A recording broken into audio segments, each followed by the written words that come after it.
All right. Woo! Week 4 GTIFL. We're back at it again. So today I have the privilege of bringing Jason from the Thunder, who's gonna be doing the interview for us. Jason, what's going on? Good to see you, brother. Good to see you. Oh, let's go. Let's do it. Big game. So let's jump right into it. Let's do it. What are you guys looking to do this game this week against arguably one of the powerhouse in the league? We're trying to send a message. We're trying to let everyone know that we're a real team in this league and we're not just based on defense. Okay. We're a two-way team. We have a ton of skill. Yeah. And I think we can send a message and become one of the top teams. All right. So some of the biggest matchup today is the veteran James Mavericks. Do you guys have a game plan on how you guys are gonna tackle his savviness, or do you guys just gonna focus on what you guys do best? We watched a bit of film on them. We Yep. did a bit of film on them. Okay. Mav's a great quarterback. He's an all-star for a reason. But yeah, we're just ready to play our game, and we're ready to do what we can and try to win this thing. All right. So for the viewers at home, just tell us a little bit about you and your game. Like, who do you model your game after? I kind of model my game around Amon-Ra St. Brown. I kind of like being quick. I kind of like using my head and stuff. I like to play safe as well. Okay. I don't want to overdo anything. I want to keep everything simple, and I want to help be a leader and try to help my team win. All right. So it's safe to say we can expect a couple touchdowns, maybe. Right? Only do what I can. See where the favorite falls. I can only do what I can. So week 4, we're here with the one and only. So go out online, catch us on YouTube. And do you have any social medias for any of your fans? My Instagram is at jason._alves. That's JSON._ALVES. Have some fun. Let's play some football, man. Jason Alves.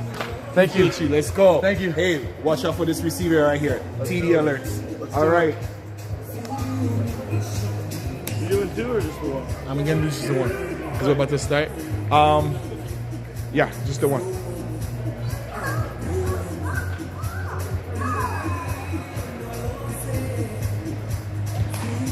All right, week 4 of the GTIFL.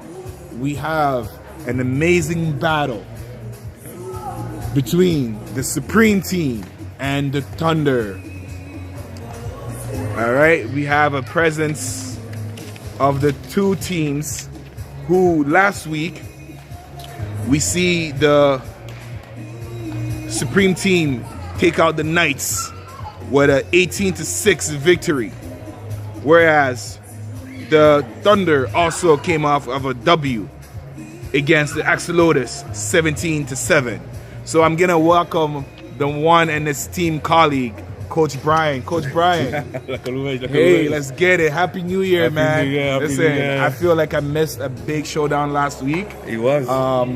It was the last game of the year, and there was some surprising outcomes, right? Surprising, yeah. I mean, we can say that. I mean, again, we have the Axolotls against the Heat Squad. That was a really good game, and surprisingly, like when we saw the Axolotls leading 6-0 against the Heat Squad, right? Like, oh my God, that was so surprising. Very excited, even from home. And I was sick, and I had to tune in because it was almost unbelievable. Right? They almost pulled it off, but again, that's what the defending champs do. I mean, the Heat Squad, this is what they do best: playing football, playing hard, playing tough. Like, this is what they do.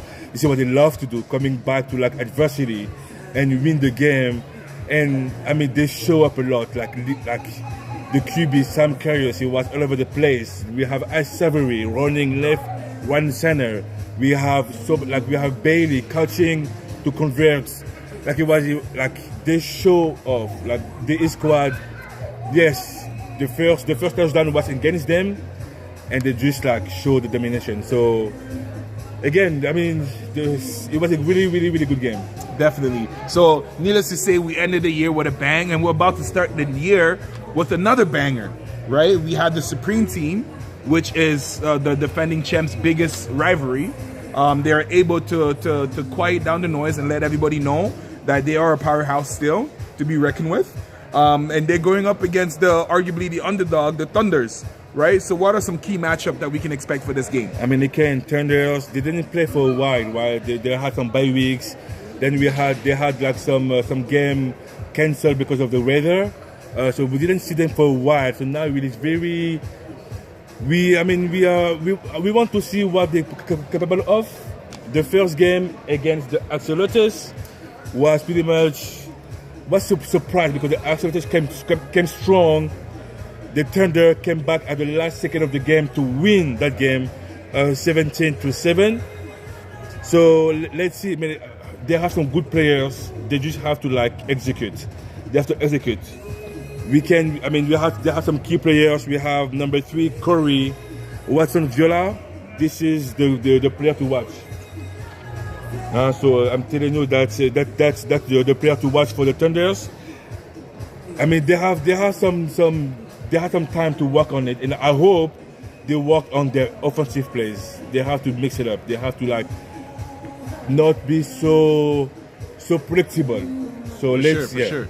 So for me, I'm excited to see what the veteranness on the Supreme team is gonna do, because that team is full of veterans. So we have the previous athlete of the week, Antoine Sadler.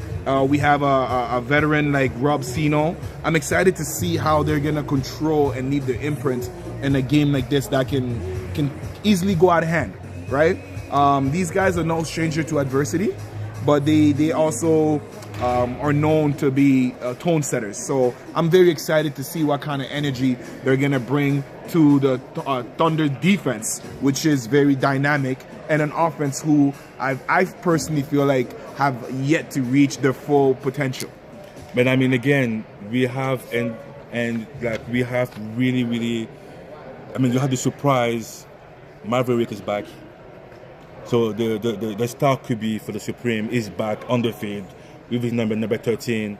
So he was there the previous game against the Knights. He was on the sideline. And welcome to the Toronto Rock on this All right, so we're about to get in. Saturday night edition of the GTIFL. Ladies and gentlemen, at this time, can I please ask you all to rise and please welcome Vanessa, who's going to sing us "O Canada." Woo!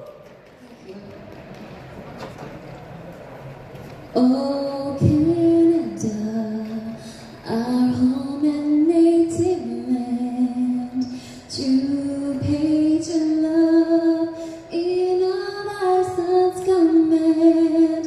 With glowing hearts we see the true north, strong and free. From far and wide, oh Canada, we stand on guard for thee. God, keep our lands glorious and free. Oh Canada, we stand on guard for thee. Oh Canada, we stand on guard for thee.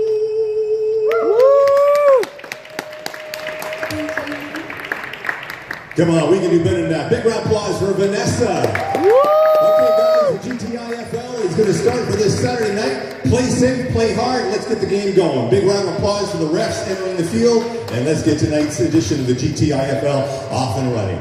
Ooh, so you heard it here. It is week 4. The sparks about to fly. All right, so once again, for this matchup, we have the Thunder versus the Supreme. So shout out to all of our sponsors. We have Can-Am Paperworks, Madonna Engineering, Cooper Inc., Krypton Steel. Without you guys, none of this would be possible. So let's see.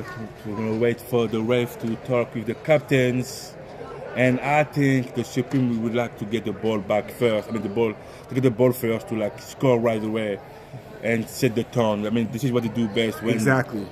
Set the tone, and I mean, let's see again. Maverick is back. Star Kirby, who was one of the best last year. First game, he wasn't there for the first game against the E Squad. Yeah. He missed the last game against the Knights, but now he's back, and hopefully he's fully recovered. And yeah, and like we keep touching on, the Supreme team is known to be the Supreme team is known to be full of veterans. So before we start this game quickly, I'm gonna introduce us to Vanessa Tavares, yes, which is a spotlight performer. Hi, Vanessa, how you doing? Thank you. Nice to meet you. Thank you so much for blessing us with the whole Canada. Very beautiful. Quick, we're gonna talk to you throughout the first game here. So quickly, tell us, how old are you when you started to decide that you wanted to be a singer? Well, I actually started music when I was 4 years old, when I played piano. Nice. So you can sing and play piano. Yeah. All right. So fair to say, do you know much about football? I do love sports. Yes. And I don't really know like each sport like amazingly, but I do enjoy it. You're a fan. Well, yeah, I love sports. Well, I speak for myself and all of my colleagues here at the GTIFL. We are so grateful to have you here, and we hope that we can put on a show for you. Because as a performer, I'm sure you know a thing or two on what it is to put up a show, right? Yeah. All right. And yeah, I do. I appreciate how it works. It's not easy. For sure. Okay. So we're gonna watch the game at halftime. We're gathering some questions maybe from the fans at home if you have any questions for a spotlight performer, and we can get to know each other a little bit more. Okay, so we're gonna continue the interview? Yes, so we're gonna do an actual part of the interview during the halftime, if that's okay with you. And like they're gonna interview me more about your artistry, who you like to work with. Again, we'll see if we can get some questions in the chat. Sounds good. But needless to say, we'd love to keep you around and talk to you some more. Okay, and can I just say one more thing? Of course. Just to clarify, because I wasn't aware exactly of the viewers, the audience. As an artist, I do not write music for children. Just to clarify, for the parents, you know, Hey, maybe they would enjoy the little fantasies that I write about, but it's not for kids. So 18 plus, please. Just letting you know. All right, thank you for the shout out. So we'll go right back to the game. Parents, viewer discussion is advised for a performer. Thank you for that.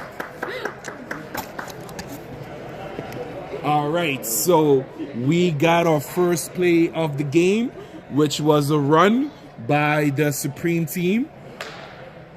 And it looks like it's a gain of 5. We have 2nd and 20. Yeah, it was a run by Mr. Lawrence. Let's see what we see the motion. And we have another run to the outside. He follows his blocker. Another gain of about 7 yards.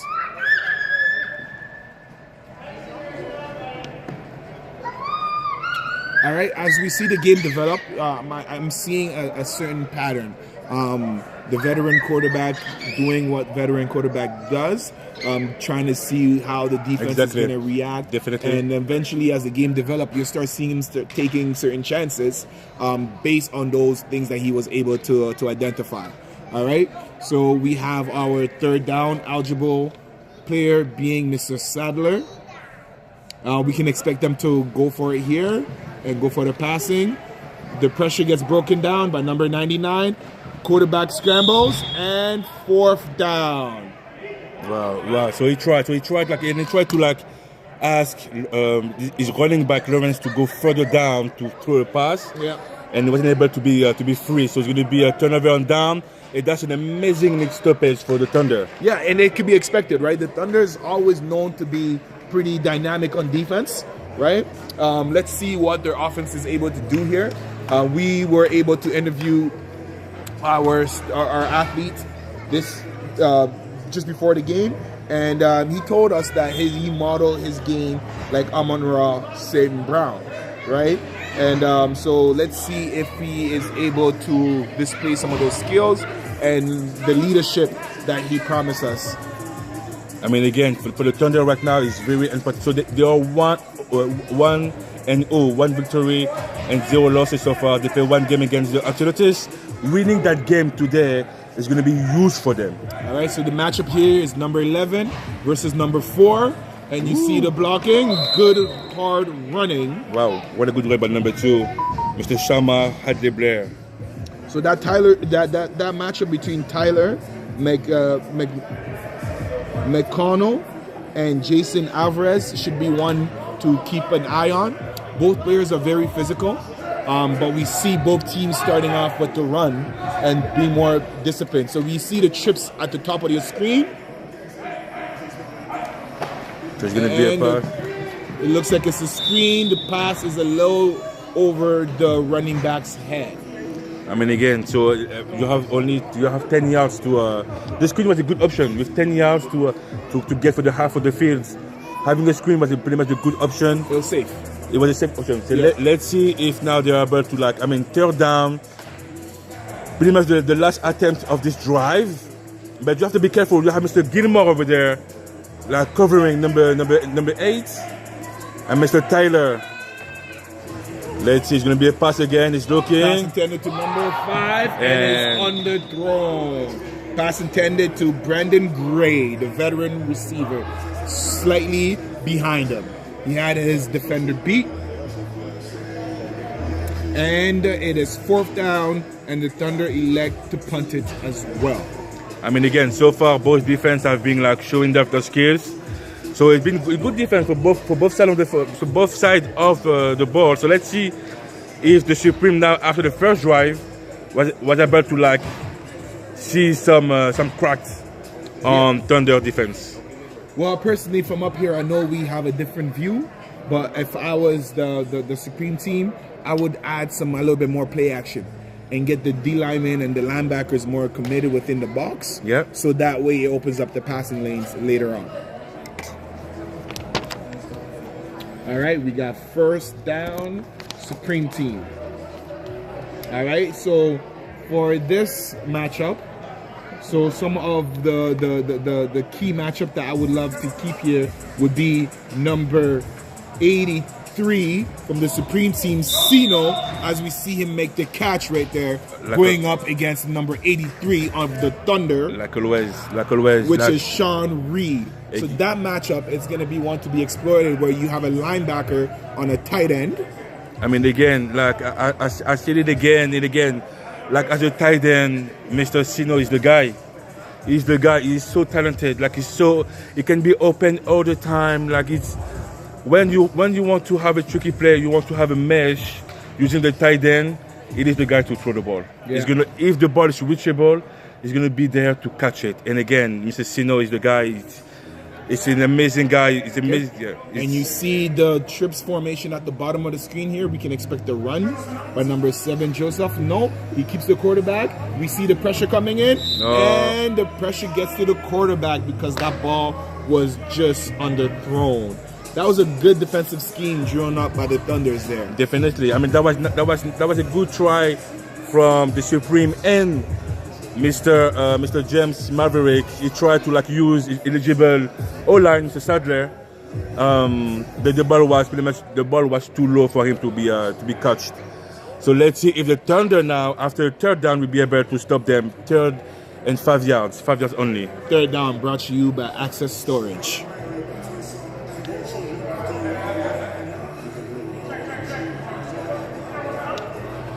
All right, and we have that draw.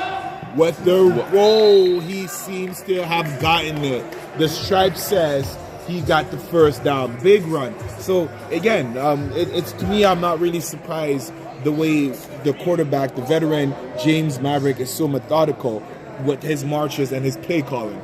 Right? He's able to take exactly what the defense, he felt the pressure on 2 drives where it was coming from the outside and understood that the middle of the lane would be open and give the ball to his running back, trusted running back. I mean, he's good that way. James Maverick is really good with under pressure. He knows the field. He knows where the guy is going to be. So he has. And the throw is intended to number 83, Rob Sino, is incomplete. Yes, I was saying. I mean, James Maverick is good that way. Under pressure. He knows the field, he has his feet on his head, and he knows if I have a pressure from left and right, I might have an open spot. My guy might be there, just a quick look and a throw, or even the run. I mean, again, the IQ of James Maverick is and you can definitely see, you can see the way they play, right? The last couple of weeks, because they're veteran, they were able to kind of next man mentality. Yeah. But once he's there, you can see a certain calmness that comes with them. So it's going to be a pass. And you see him climb up the pocket. He gets rid of it, and it is incomplete. Incomplete. And that's another thing. This quarterback has a gun for an arm, right? And being that left-handed thrower gives it an angle, which as a defender, I would hate to go up against, because it's one thing to have to keep up with my receiver, but him being left-handed, he can put the ball in certain places that can be unorthodox, because most people are right-handed. Yeah, so the approach will be like as a D-line or the linebacker, your approch towards him will be different. It changes, exactly. Exactly, that's tricky, you know, because again, you don't have the habit to like play against a lefty quarterback. And he can move, and he's, like I said, he's arguably strong. At least he's stronger than he looks, right? So just when you think you have him down, he has that Josh Allen effect to him. So third down at 30 yards to expect a long pass. He pumps, gets around the pressure, and he gets rid of it. Wide open, number 18 with the catch. Andrew Hall, yeah. Ooh, Andrew Hall. Wow. So we see the versatility of Andrew right here, where Andrew was able to step up as quarterback while James Maverick was down. And that right here helped him in this particular route, because he knew where to be, where the quarterback needed to go to in case there was nowhere else, and to save the drive, right? I mean, again, Andrew and James Maverick have been playing together for quite some time, so they know each other very, very well. They might even like talk to each other without saying anything. Cerebral communication. Exactly. So like, you know, Andrew, like, I mean, it's good. Like, again, like he was able to step up as a QB when they play wide receiver. Is a threat to use. And there is Mr. Sadler. Nope. The ref said it's short. Wow. The ref said it's short. Wow, that was Right close. on the one. That was close. That was close for the Supreme. But what a defense, though. Hey, what a defense by the Thunder. Bend but don't break. Wow. That's the mentality you got to have against one of the powerhouse of this league. I mean, again, so far the Thunder are doing an amazing job. And to be honest, it's a pretty big, like day and night compared to the first game. We can see that defensively, they are so locked in. And against like the Supreme, it's a huge accomplishment. You have to. Against a team like this, this is the only team that we've known and seen to be able to go toe-to-toe with a defending champ, right? Yes. So and then it's with just cause. These guys aren't chumps. They know what they're doing out there with the veteran number 44 anchoring that defense, making sure the run does not go anywhere, and it is stiff down. And it is sad to see, because again, if the running back was more patient, the inside run was right there. Yep. The inside run was right there. But it's okay for by number 2, Mr. Shamar. Let's see if he can redeem himself. He still gained some yard though. Yeah, he gained a 2 yards.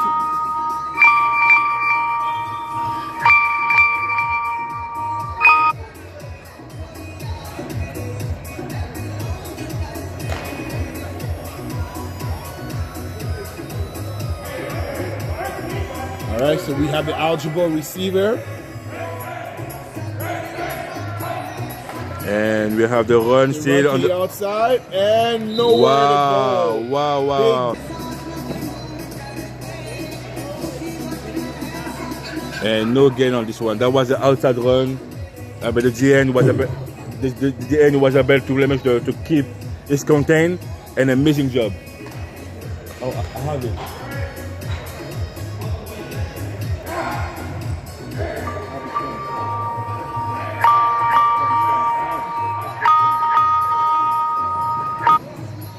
And then we see the scramble by the QB. He gets rid of it. And that's a big interception. Wow. By number 1, Malcolm Stocks. Wow. He had that all the way. But again, we have some laundry on the field, which is a holding offense. So we can expect that will be declined. For sure. And the INT will stand. So we have an injury timeout on the field. Injury timeout on the field, and I believe that might be the quarterback. Yes, it's the quarterback that's down. So the thing is, with this league, things happen so quick. So you got to be able to get rid of the ball even quicker, right? The reads got to be quick, your routes got to be crisp, and you got to make sure that you protect yourself, because the space is so narrow. And again, we have to remind that we have 4 down to cross to the half, right? So you have to use your down very strategically. Yes. And again, playing, no, when you have a big field, it's fast. But when you have a shorter field down like that, like you have to be like faster, like your read, everything should be faster. And like again, the strategy I think is more on this type of field because you only have 4 downs. Exactly. You don't have more, like it's not 10 yards. Like you have 30 yards and 4 downs. So like you have to use your downs very strategically. All right, so this is the first time we see any team get the ball past the half. Well, I mean, they got the first down. Yes. But this is the first time we see a team start past the half. So let's see if we can get some points on the board here. The first play is the run, outside run. And you see the little shimmy hesitate for an extra yard. But the defense by Mr. Number 13, Chris Almeida, and we knew Corey. Viola was going to be somebody to spotlight and watch, right? That safety is everywhere. A couple of weeks back, we see him. He has hands where he could be on offense, getting interceptions. Yes. Maybe that's why the Supreme isn't throwing the ball too much because they're aware of his skills. But you see it here; he's not afraid to also come down and support the run. Definitely. So we have second down. Second and long, and it is a jet sweep, and we have a block and gain of 5 yards. Third down. That was nice. I mean, that's something we don't really see that much. Yeah. It just sweep that way. I mean, the concept makes sense. Yeah. But I feel like that's a play that I don't know if I would use it too much either, because there's not the success rate does not benefit the field. But again, like you will need the whole team to be fully committed to this. We will need the whole line to be committed to go down and pass the line. The second level. Exactly. Yes. You will need like the wide receiver on the play side making sure to make sure. So it is. Get their blocks. Yeah, there's a lot of trust that comes in that jet sweep, right? Yes. So you see the trips at the bottom of the screen, and it is a pass. You see the defense there, and James Navick just throws it slightly behind his trusted receiver. And that is third down. That's going to be the fourth now. Oh, fourth down. It's going to be the fourth of them. All right. So it's safe to assume they're going to go for it because even if they don't score, the ball would be left on the Thunder's half of the field. Exactly. So let's see. Last time they were able to march all the way to the goal line after passing half. So this time they started past half. Let's see if they can get through for a touchdown. I mean, it's a fourth and 17 yards. Let's see if James Maverick will be able to find any of the receiver. Okay, we have a 21 gun formation. And there is a good protection and incomplete. Andrew Hall wasn't on down. Yeah, sometimes it's hard. You know, as a receiver, you cut your route short when you're told to always keep going and getting yourself open. We saw Andrew Hall make a crucial catch last possession, but this time around was not able to come up with anything. But again, what a defense by the Thunder. The defense locked in, really focused, no mistake, no one open. Right now, the Thunder do what any team wants to do against the Supreme, and an amazing defense core right now from the Thunder. Hey, it's to be expected. You know, this team's always had a strong defense, right? So they're able to showcase what they have, and we have a mishap at QB, bad snap, and let's see what happens. Let's see what happens. This is Mr. Sadler with the recovery. Wow, he's everywhere. Wow, Mr. Antoine with the ball and giving the chance of his team to score.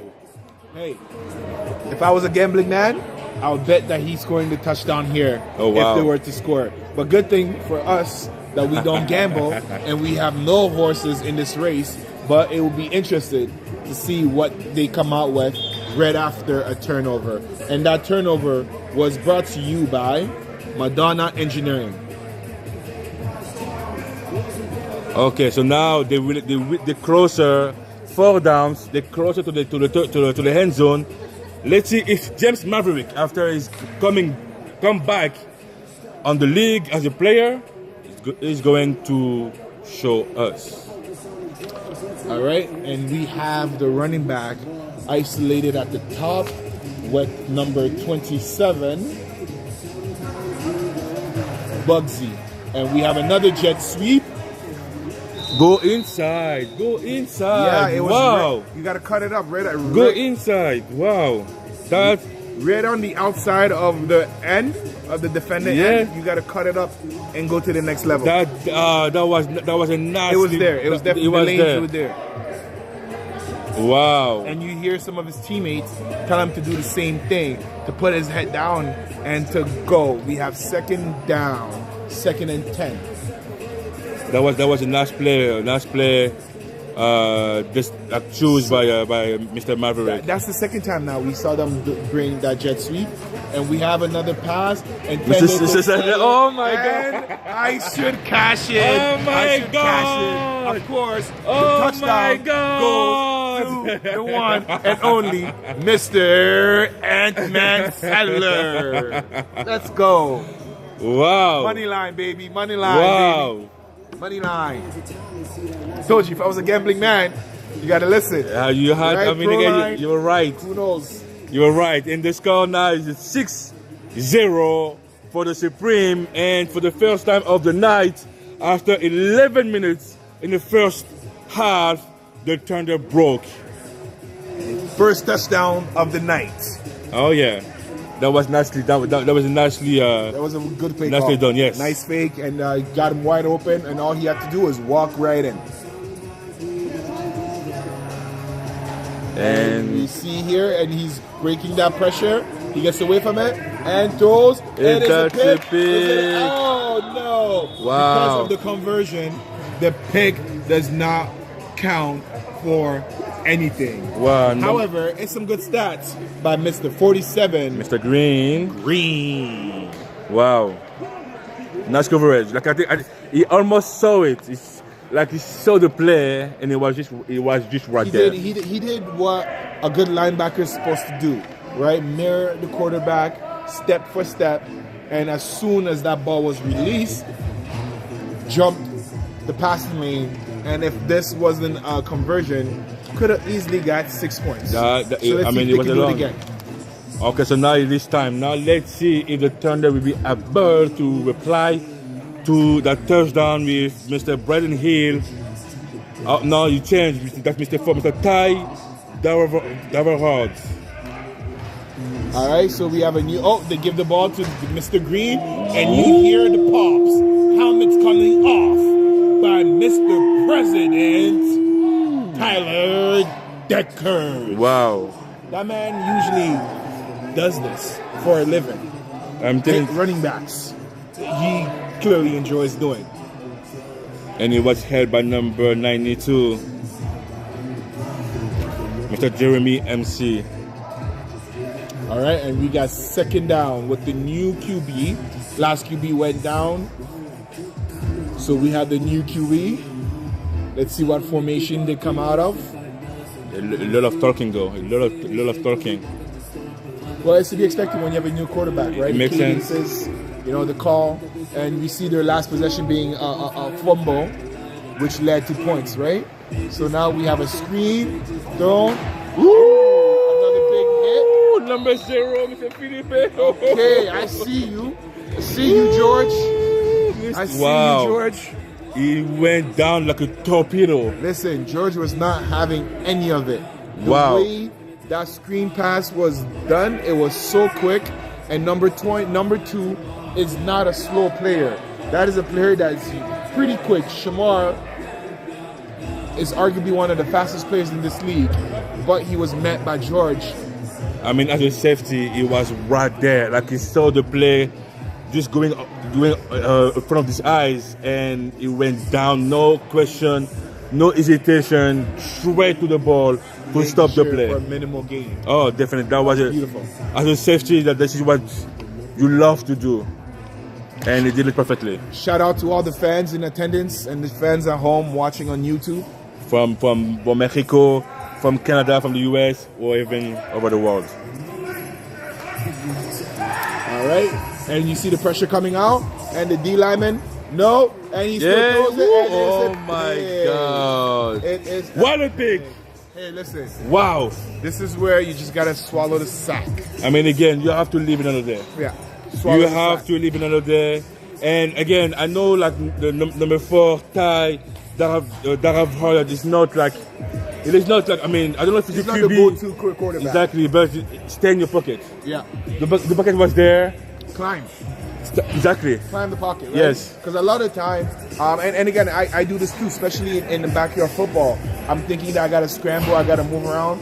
And this is where you really see how difficult the role of a quarterback is. Where you got to be able to stand within that pressure and know that you got to climb that pocket and anticipate a hit and stay there and take that hit for the delivery to get to where it needs to. Because if you just chuck it up like that, more times than none, the defense is going to come up with it, and it might cost you some points, as we're going to see here. Again, if I was to be a gambling man, my money would be on Rob Sino. Well, I was about to say the same thing. I was about to say the same thing. Rob Sino was touchdown. This is the red zone. That's called money zone, and that's usually where he eats. All right, and we see the veteran quarterback switching the play. Oh, it's going to be a run for Mr. Lawrence. And he finally puts his shoulder down and knocks down a defender for a gain of extra 2 yards.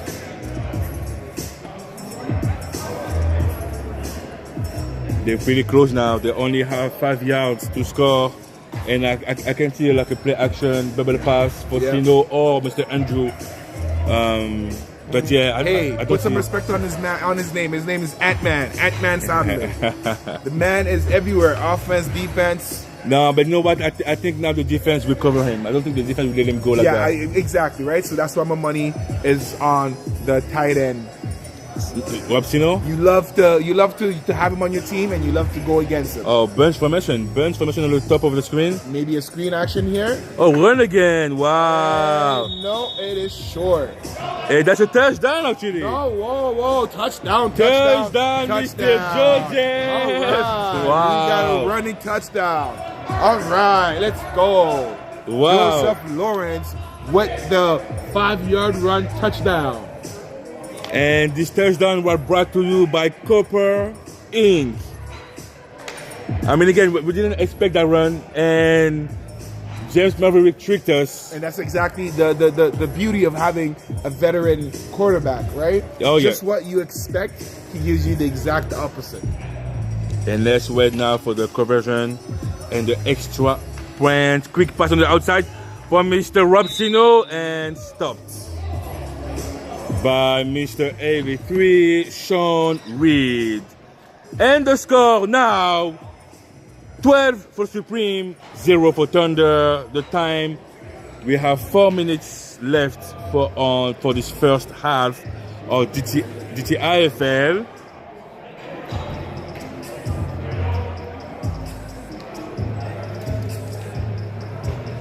Wow, what a play. What a play by the Supreme. Let's see now if the Thunder, they will be able to answer, and how they will answer it. So we are having some talk, and again, I mean, I hope the Thunder will be able to like stop the bleeding, like regroup, and go back like how they did the first 2 drives. Yeah. I mean, you got to take it one drive at a time, right? Literally one possession at a time. I know they switched their quarterback here, but this is where you got to lean on your veteran players and get some going. Quarterback keep to the outside. He's gone. Wow, nice try. That was a nice one by Ty. Some play action, but he decided to keep the ball. I think he was supposed to read the GN. And so the GN pretty much like... I think the DN overcommitted at that point.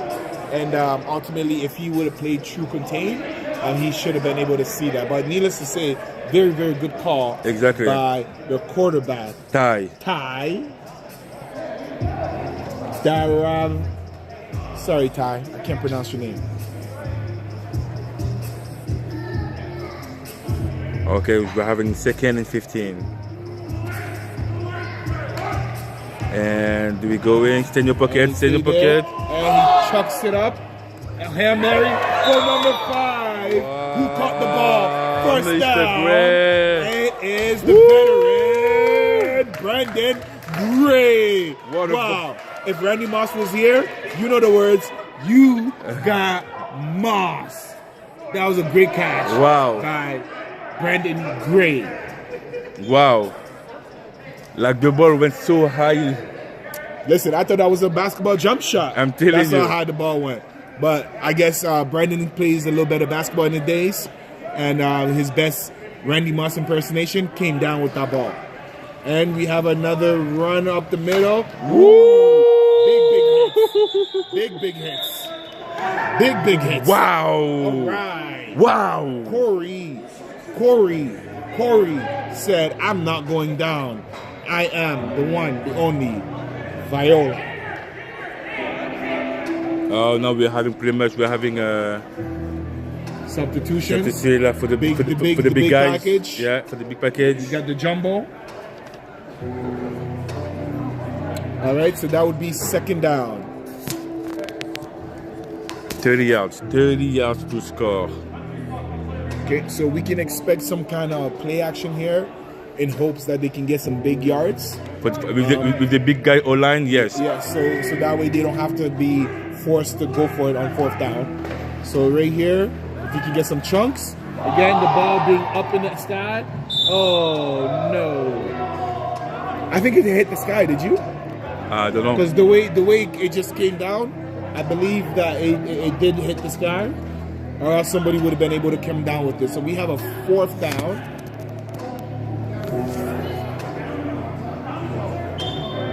Third down. And 30 yards. Third and 30. Oh, no. No, they got pushed back, so it'll be about 33, 35. And we are coming down to the last few seconds of the first half of the first game of week 4. Quarterback keeps again. He has the patience. He's going, and he is tackled for a gain of 5 yards. 4 down. And that's going to be the last. It's going to be the last play of the half.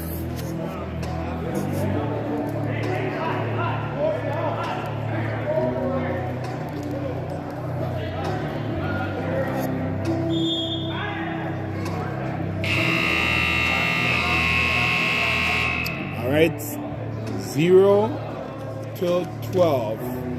Let's see what they can do here on this very last play.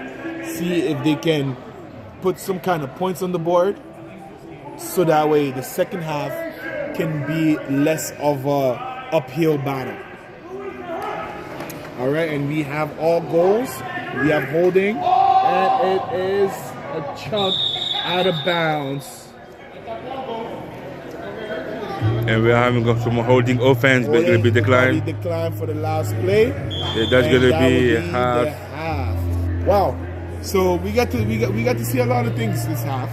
Yes, I mean, again, like so far, the Supreme defense are like always dominant, not letting anything for the Thunder to try to work with. The Thunder was doing pretty okay until Brandon here, the QB number 1, went down. Yeah, I hope he's okay. He seems to be on the bench in high spirits. However, I think it's important that the Thunders lean on their defense and try to create some kind of turnover. Because we saw the very first play being a scoring play because of a turnover, right? So in this league, it's very important that you let your defense dictate the game, because you don't want it to be a scoring match where each offenses are just taking turns at scoring, because the game happens very quickly, right? Oh, so it looks like the penalty was against the defense. So in that case, they're going to redo the last play. The last play. You cannot end on a penalty. All right, so we see a trips at the top of the screen. 20 yards. And we can expect all goals. And it's a pick. Oh, okay. Oh, what? Number 3, Mr. Viola with the stop. But we have a pick. that's really good for the stats.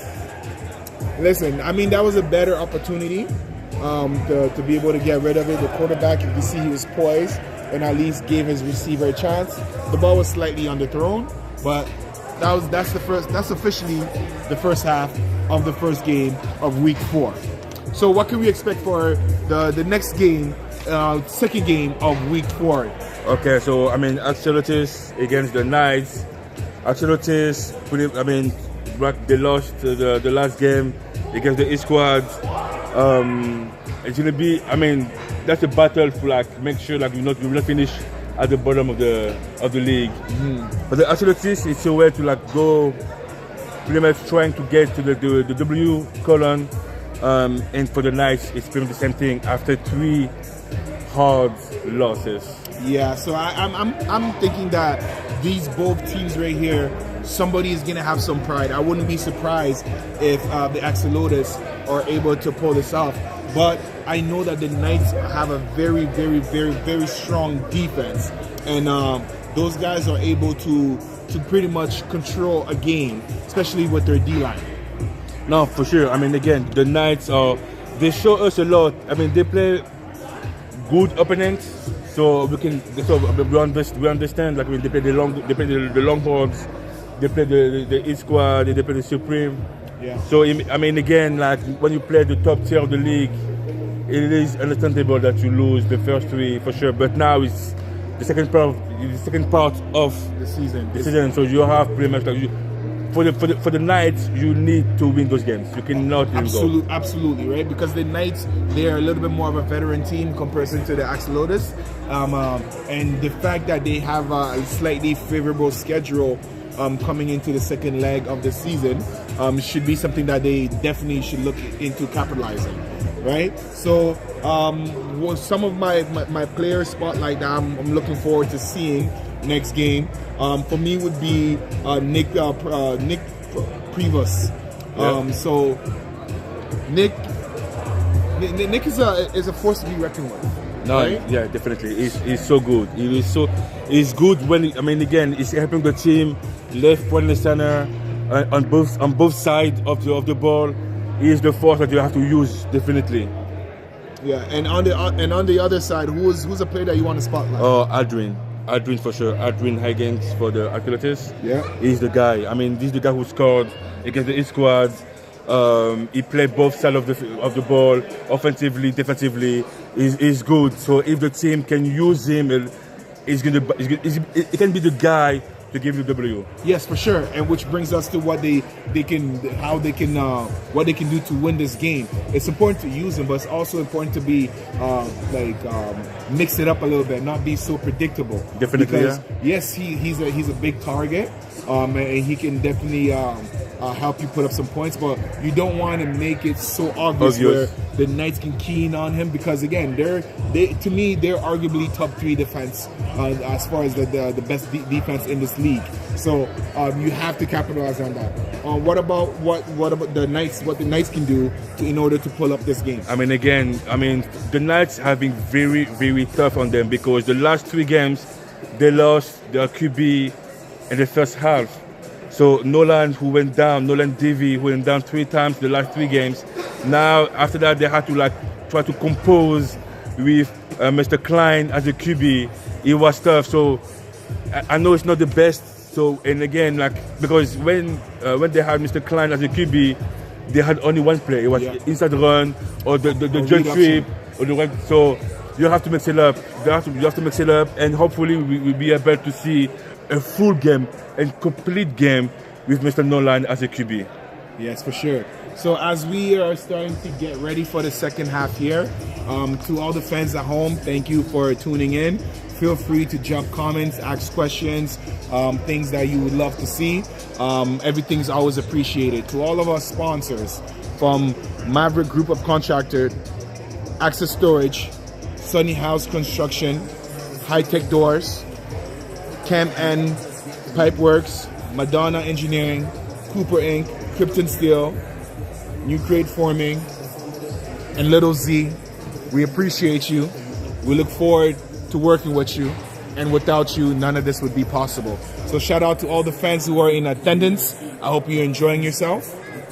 Me personally, I look forward to an exciting second half. Definitely. Because the Knights dug themselves a hole, which I believe they can climb out of, but it will not be easy because the opponent that they're facing is a very poised team full of veterans who've been there before, even though they may have came short once or twice. Yeah, so let's see. I mean, the Supreme top three on the league right now, and I don't expect them to be lower than that. So let's see if the Thunder will be able to get some points today against the top two teams in the league right now. So let's see if the quarterback, number 1, Brendan Hill, is going to come back under center for the Thunder, or is it still going to be number 4, Ty? See you in 1 minute. If you want to go get some popcorn, some chips. Nah, don't leave your seat. You don't want to miss none of this, right? Very soon, we're going to have the AI technology where you can get the popcorn and chip delivered to you, brought to you by GTIFL, of course. All right, and shout out to the Stripes working the game today, keeping all of our players safe, reinforcing the rules. So if you are new to our league, we have 4 down to the half, and then 4 down to score. On punts, we don't actually kick the ball. We return the ball on the opposite half based on how far you were until reaching the half. So if you have 15 yards to go, it would be 15 yards on the other half that where the defending team will get the ball. Conversions, if a turnover happens on a conversion, the play is dead. You do not get the opportunity to return it. All right, and on offense, we always have 2 O-linemen, one being eligible by putting his hand up, which means they can release and receive a pass from the quarterback. So as we go into the second half, just to remind you, the score is 12-0 for the Supreme team. So we see the Thunder starting on offense. First down, Thunder, 1st and 30 to go. Let's see who is the quarterback for this drive. And it is still number 4, Ty. And Brendan is not on the field yet. All right, so we have the motion for the receiver, the running back. And it's a screen pass and gain of about 2 yards. Quick pass on the outside for number 17, Griffin Monahan.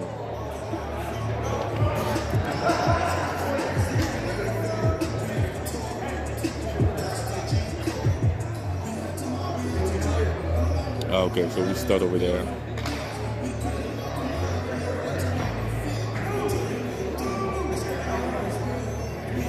All right, so we have Brendan Gray at number 11, Jason Alves. Oh, trip formation. Let's see what happens here. For the defense. Probably have we have like an outside defense. Outside defense. That can be crucial, giving them an extra yard.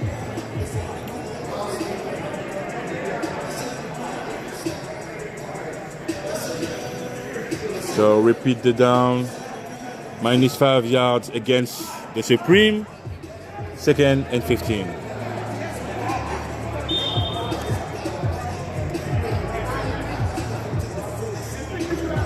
So we have the O-line, Mr. King. So it looks like the Thunders have lost 2 crucial players.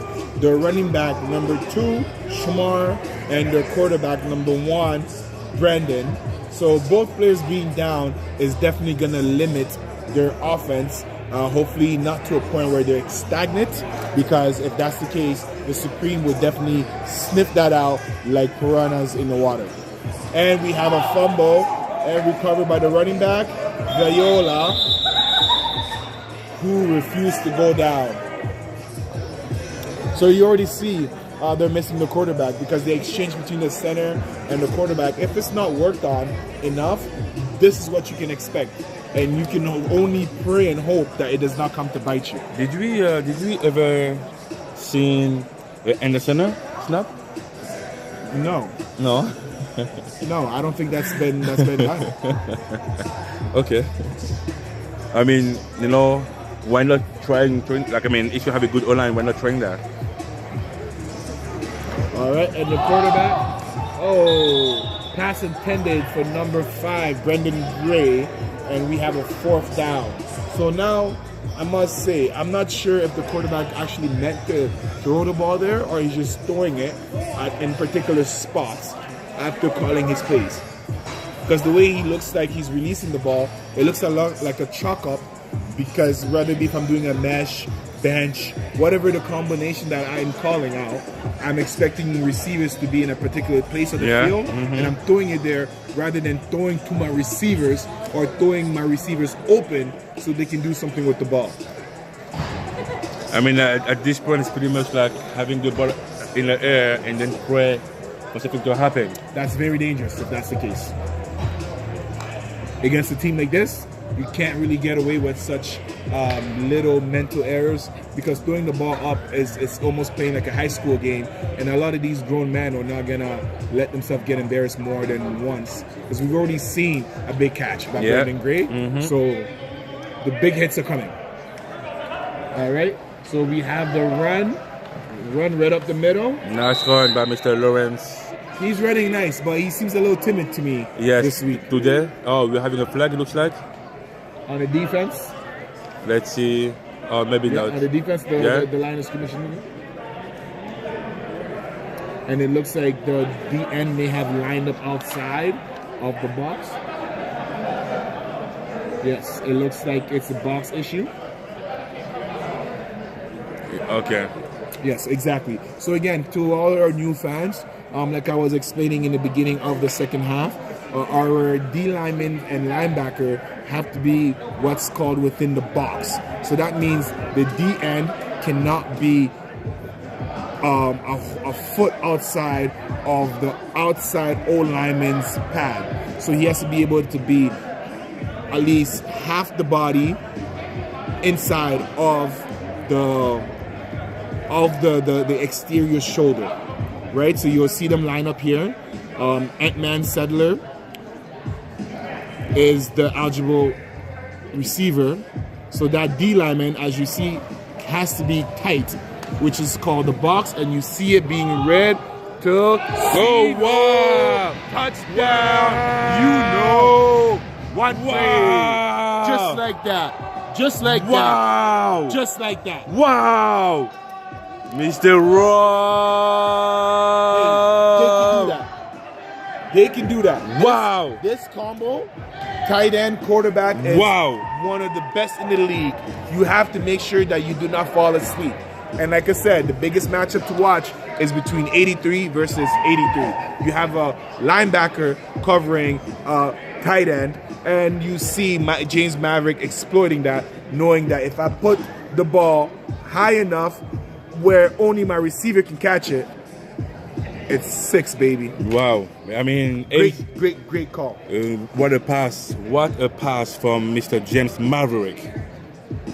And now let's wait for the conversion. So far, 3 conversion, 3 misses. And he keeps it, and he gets rid of it. Oh, that's a pick. The second pick of the night for Mr. James Maverick in the conversion. But the score, guys, 18 for Supreme and 0 for the Thunder. Let's talk about that pass, though. I don't know if James Maverick saw something or the defense just fell asleep. However, that was beautifully executed, and I couldn't have drawn it better myself. I mean, again, everyone was expecting a run again from Mr. Joseph Lawrence. But again, I mean, so far, James Maverick is good that way, to treat us, to like show us something like this not. And again, I was like for sure thinking about the run and the play action. It's the way he climbed up that pocket with the pressure being there and still delivering that beautiful dime. That was magnificent. That was beautiful. The sergeant. And again, 18-0 for the Supreme. Let's see if the Thunder will be able to answer. All right. And that's going to be a pass. Intended by number 47, Mr. Green. Mr. Green. But again, he was 4 times covered. Covered in the front, in the back, and on the side. Nowhere to go. Nowhere to go. And that's tricky because now, like, the Supreme knows that the QB cannot throw passes. But the only thing they can do is like make sure the run is covered, and then look in the sky to see to watch for the ball. Yeah. Which again, that's very tricky, as you said, right? Because you're trying so hard not to be one dimension. Maybe the dimension that you're given is your way out, but they seems to have shied away from it because they also lost their running back. And they go to the run. You see Mr. Viola with nowhere to go, being stuffed out by a bunch of Supreme players. So we got third down and a loss of 2.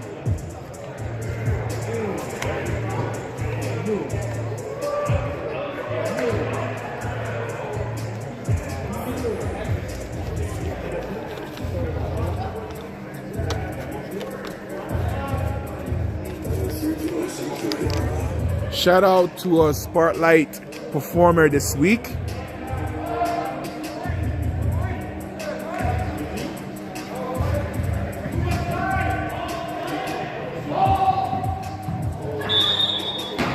And incomplete.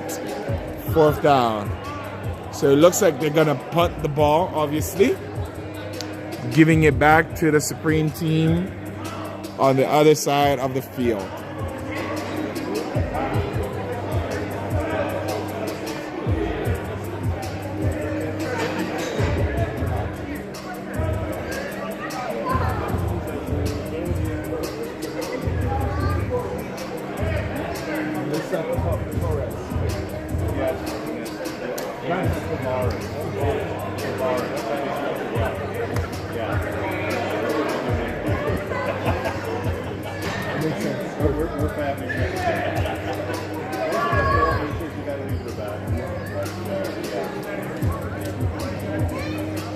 Alright, so we got a 1st down. Again, shout out to our Spotlight performer, Vanessa Torres, for blessing us with the Old Canada.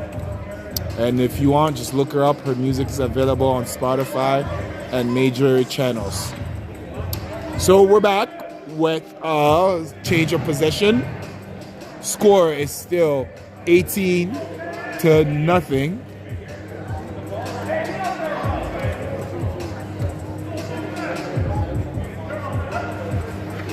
And again, the same play, the Jets, but now using a different running back. Hey, I think the ref let a little holding play get away there.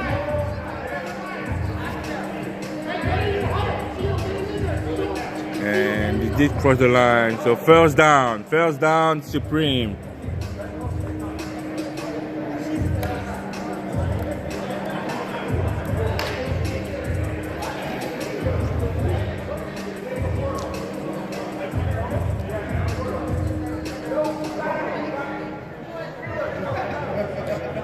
So we're having 2 wide receiver, one receiver, 1 tight end. Mr. Robsino is going to be a pass from Mr. James looking deep for Mr. Andrew. And the ball was too far.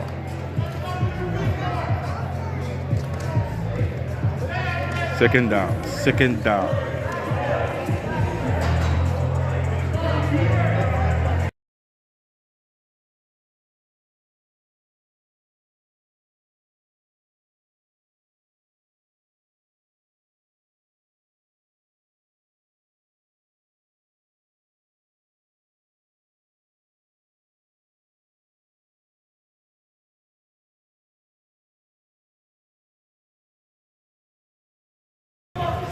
And it's going to be a pass again. Pass intended. Wow, the screen. Woo! Oh, come on, ref. Rumble. You got to let him rumble. Oh, come on, ref. Come on. You got to let him rumble. You got to let the big boy rumble. Exactly. Come on. You didn't touch it. I mean, the ref decide, but still, yeah, It's come a on. safety thing. Third.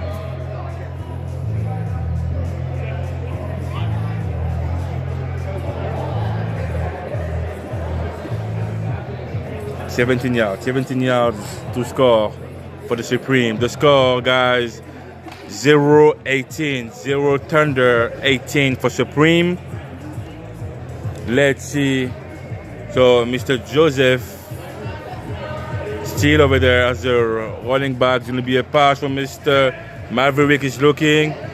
And it's going deep. Oh my God. Touchdown. Oh Touchdown. my Touchdown. God. Touchdown. Oh Touchdown. my Double God. coverage. Single coverage. Oh He my gets that. God. What a pass. Wow. Gentlemen, look at those gentlemen. Wow. What a pass. Wow. That's trusting your player and knowing that where he's going to be. Wow. Mr. Rob Chino. What a play what a pass by Mr. James Maverick. And the score now, 24-0.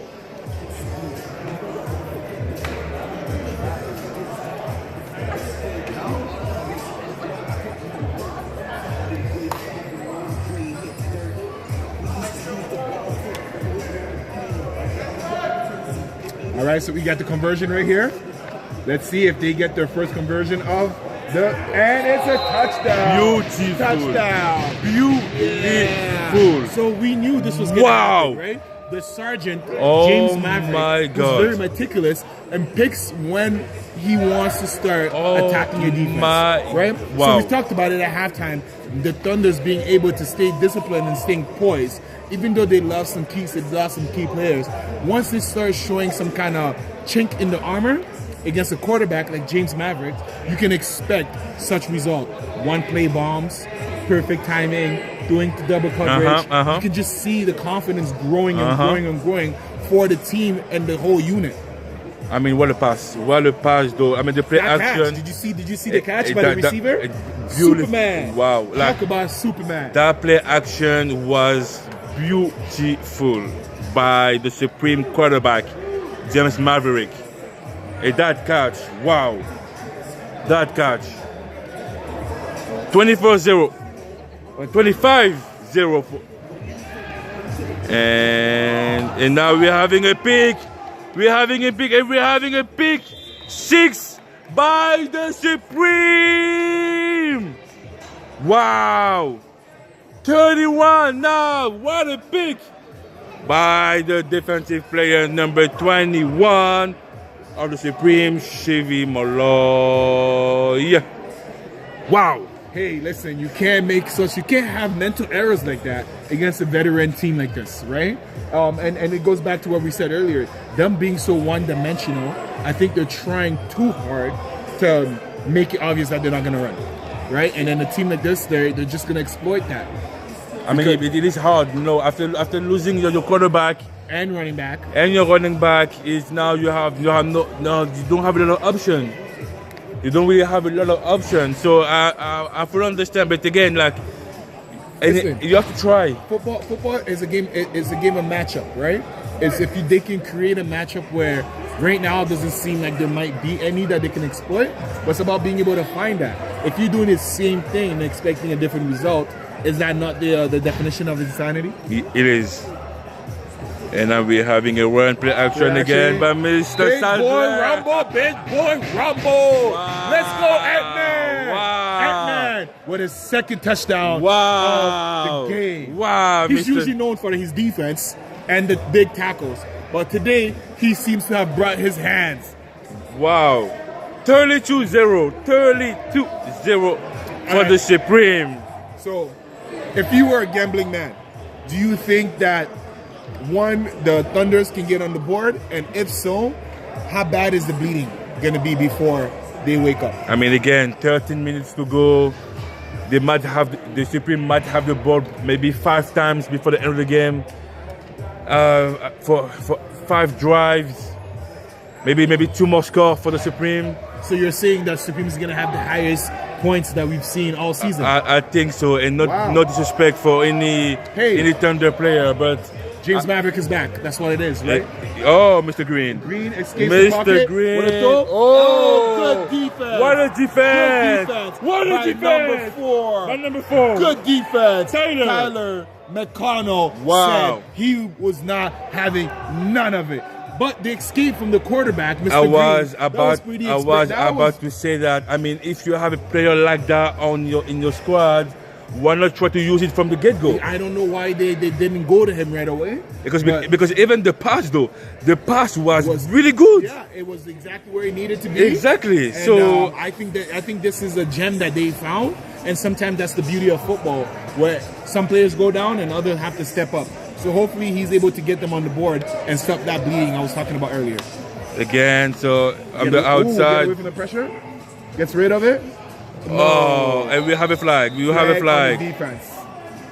I mean, again, I know Mr. Green is not a QB, but I will recommend for him to stay in his pocket. He had space and he had time because we saw Tyler Decker taking on the outside because he knows it's a right. He's going to be running. Exactly. He knows about that. So, stay in your pocket. Try to, as you said earlier, claim in your pocket. But again, let's see if Mr. Green will be able to help the offense to produce and score. Third down, 3rd and 25.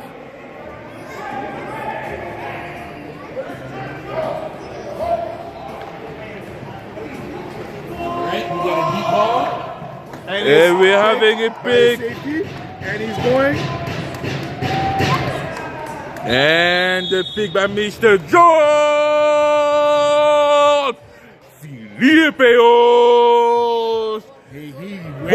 He read that like a book. I mean, he again. He knew the ball was going to be coming high. He read the field by dropping and taking away the deepest threat and then just walked right underneath the ball, and it fell right into his breadbasket for a return of about 20 yards. Interception brought to you by Sunny House Construction.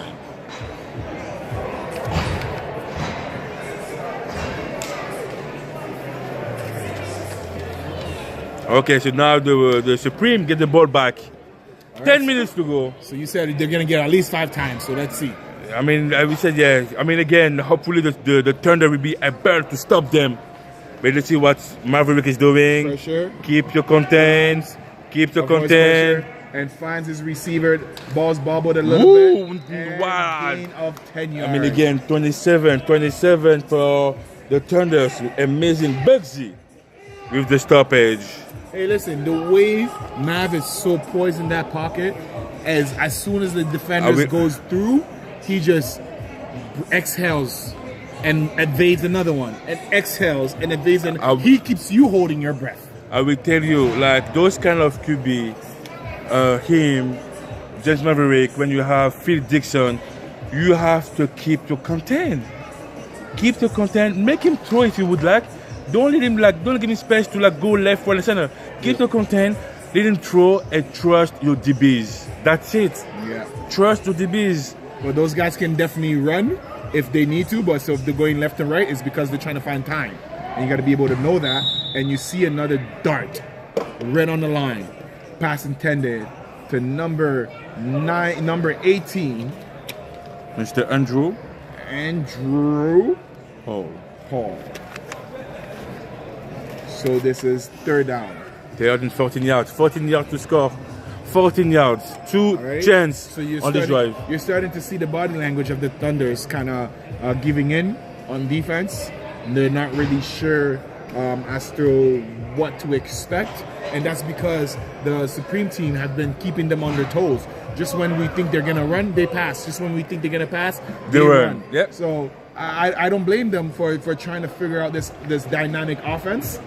And you see again, and it's wow! Big sack. Wow! Big Wow! sack by number 99. Wow! Cam Mathaner. Wow! What a sack! What a sack! Sack brought to you by High Tech Door. All right, so this is a rare occasion where we see the Supreme team moving backwards.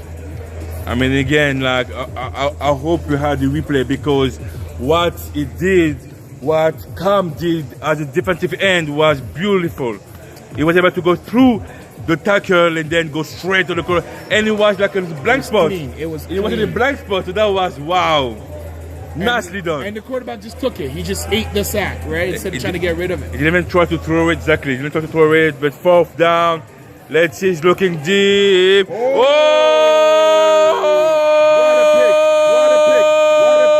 What a pick. Wow! By number 47 of the Thunder. Wow! Tyson Green. Wow! Hey, Wow! The man's a baller. It's safe to say the man's a baller. And the way he did it, though. That pick was athletic. The way he did it, though. Climbed and got it. Wow. Couple juke moves. Wow. Got some yards. And said, guess what, sir? I got a little better skills myself. Wow. I may not be a quarterback, but I'm a football player. Wow. An intercession brought to you by Maverick Group of Contractors. No, wow. I have to say, Mr. Green, what he did. Hey, listen, that's a player that I hope that they can find more ways to have him on the field and touching the ball at every single possession on offense, and on defense, make sure you have him in the heart, in that box you were referring to. Mr. Ty is back as a quarterback, number 4. And it's going to be a pass looking. And he did not see it. Wow. It is an interception. Wow. The pass intended for the receiver who had no idea the ball was coming. I'm not sure if he knew what routes he was supposed to run or if he knew that he was going to be the primary target. Pass intended to number 17, Griffin Monahan. And being picked by Mr. Tyler McConnell for the Supreme. And with 5 minutes to go, the Supreme get the ball back on this drive.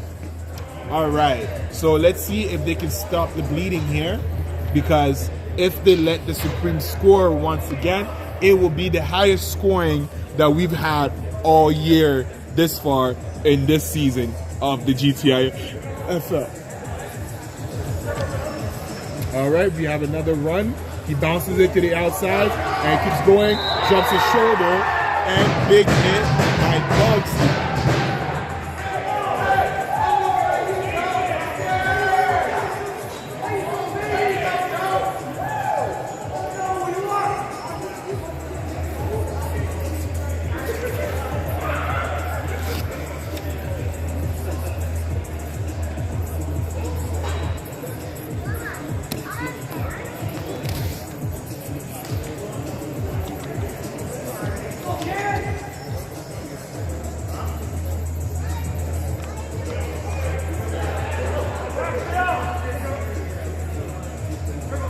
And we have the pass. And the quarterback is in motion. He's moving around. And he gets rid of it. Big pass thrown for number 18, Andrew Hall. But we know who was there. Mr. Viola with the INT. Hey, when the ball is usually thrown in this direction and he has an opportunity to catch it, he usually does. Oh yeah, He usually does. I mean, we saw it like we saw it so many times. For like, I mean, we saw it against the Axolotls. Even tonight, we see. I mean, again, Mr. Curry is the guy. Yeah, he like, usually gets about a pick a game. Yes, he's a pick again so far. So, Yeah. so Curry, Viola is the guy in defense. I mean, they have 2 good safeties on that game. Mr. George, Mr. Viola. Yeah, both safeties are definitely doing what a safety is supposed to do, which is break on the ball, taking away any deep threat, and reinforcing the run support. So kudos to both safeties.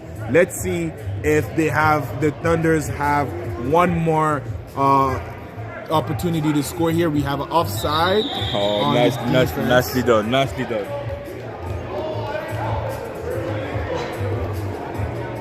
All right, so as we are wrapping up this game here, we see the Thunder using a play counts to be able to draw the Supreme team offside. helping them move and without necessarily using up a down. So we have 1st and 20 to reach half. All right, and we have a draw, and of course, Mr. Ant-Man Sadler on the play. Antoine Sadler with the tackle for a gain of 2 yards.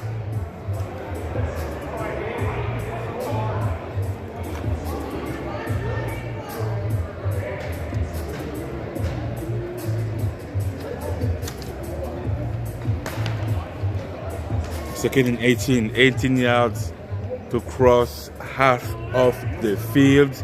Let's see if, and it's going to be a pass, and the ball well down. That's going to be an incomplete.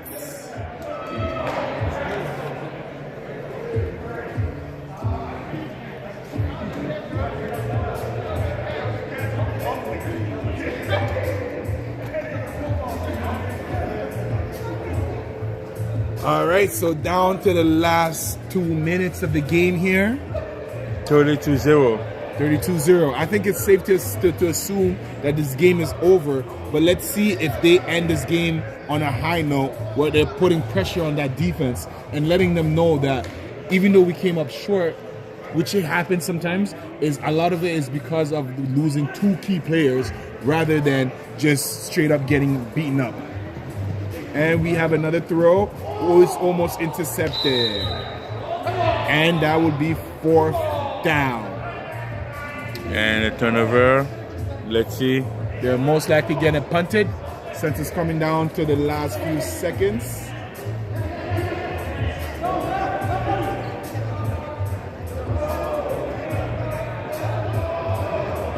They're going for it? All right, so... Yeah, I think they want to just wait for the time to go down.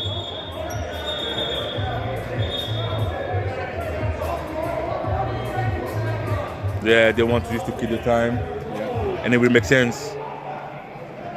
Oh, we have this time stop. About 18 seconds left on the clock. No, 40 seconds.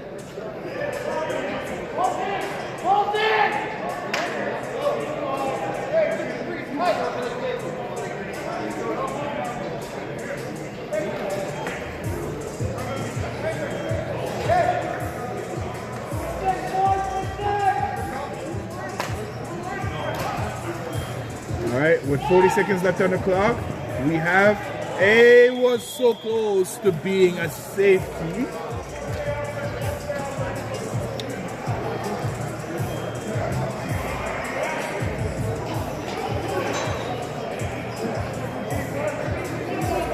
I'm trying to. All right, that is game. So we have the first game coming to an end.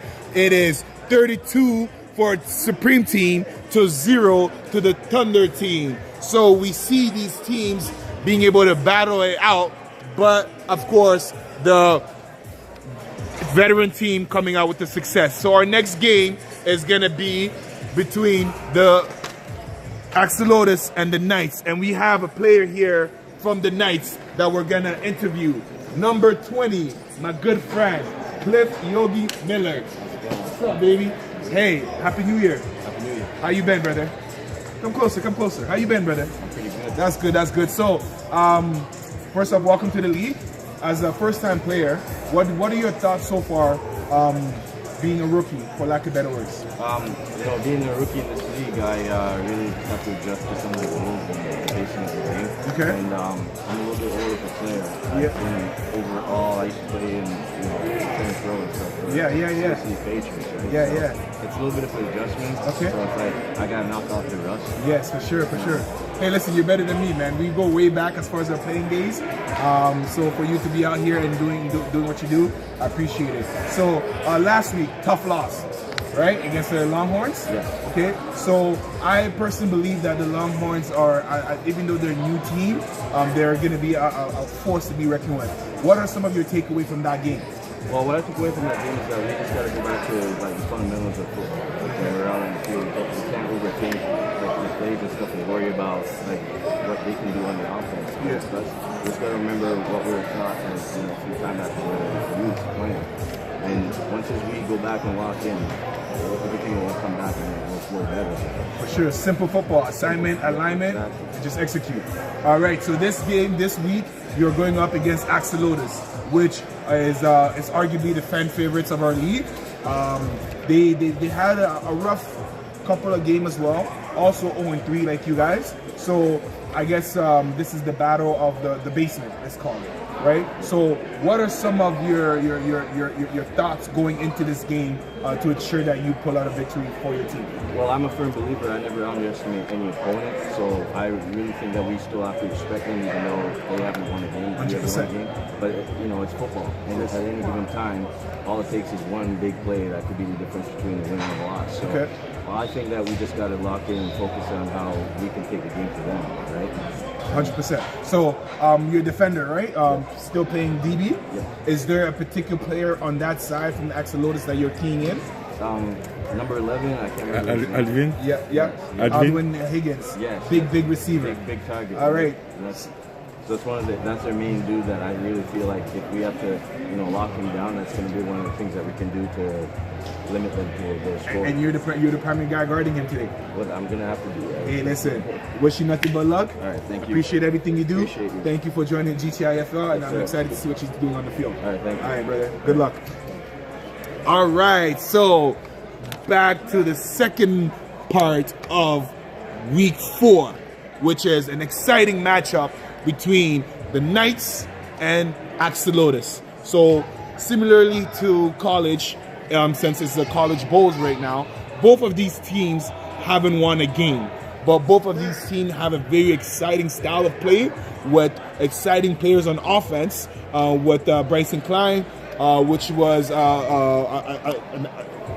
is an all-star in this league, and number 11, Alwyn Higgins, who is a big receiving target. So it's safe to say that we can expect some fireworks or maybe even a low-scoring game if both defenses do what they're supposed to do. You know what? I mean, again, today, one of the teams will have the first victory. And that W will be so important for both of them. So let me see if number AJ, I mean, the quarterback for Axolotls is there today. I'm number 15, I don't see him. I see number 12 as a QB, Eric Bertrand. But again, like so far, I mean, the Axolotls promises, I mean, in the beginning, the first game, it was so good, day and night compared to last year. And for the whole season, we have been like getting promises about this team to be way better. They have new players. They have this new quarterback coming from the US, an amazing one who played indoor league before in the US, coming over here playing for the Axolotls and delivered passes left and center. I don't see him tonight, so hopefully we can see him soon to have this team. But let's see if we can recognize some key player. I don't see number 11. Yeah, he's there. He's there. Adrian is there. So let's see. I mean, it's going to be a good game. Today, one of the two teams will get the first W. And it might start their season for them. Hey, listen, I think whoever gets this W is going to be projected to be that sleeper when the playoff season comes around. I would like to call this game the battle of the basement bowl, because again, if you don't have a good enough game, regardless of win or lose, you're gonna probably end up being the bottom team in the league, right? So it's very important to have this championship mindset for games like this. All jokes aside, and ultimately speaking, it looks like the Axolotls might be short, whereas if you see the Knights, they might be operating at full strength. So it's important to use that also and understand that no mistake can be the reason why you lose. So, like, you hear the professionals say it a lot, especially, I'm going to quote the great Stephen A. Don't let it be you. Don't let it be you the reason why we lose the game because you missed that big catch or because you didn't make that big tackle or whatever the case may be. And that's why I refer to it as the battle of the basement, because this is, in a sense, a championship game preview for one of these two teams who the other one may not make the playoff. Let's see. I mean, again, today is going to be it is a very important game for both of them. Like, you have no choice. I mean, one of the two will have the W, but you have no choice. You have to win tonight for both teams. Now it became critical. It became really critical for both teams. You have to win. You have to win.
All right. As we lock in to the second part of week's 4, matchup number 2 between the Knights and the Axolotls.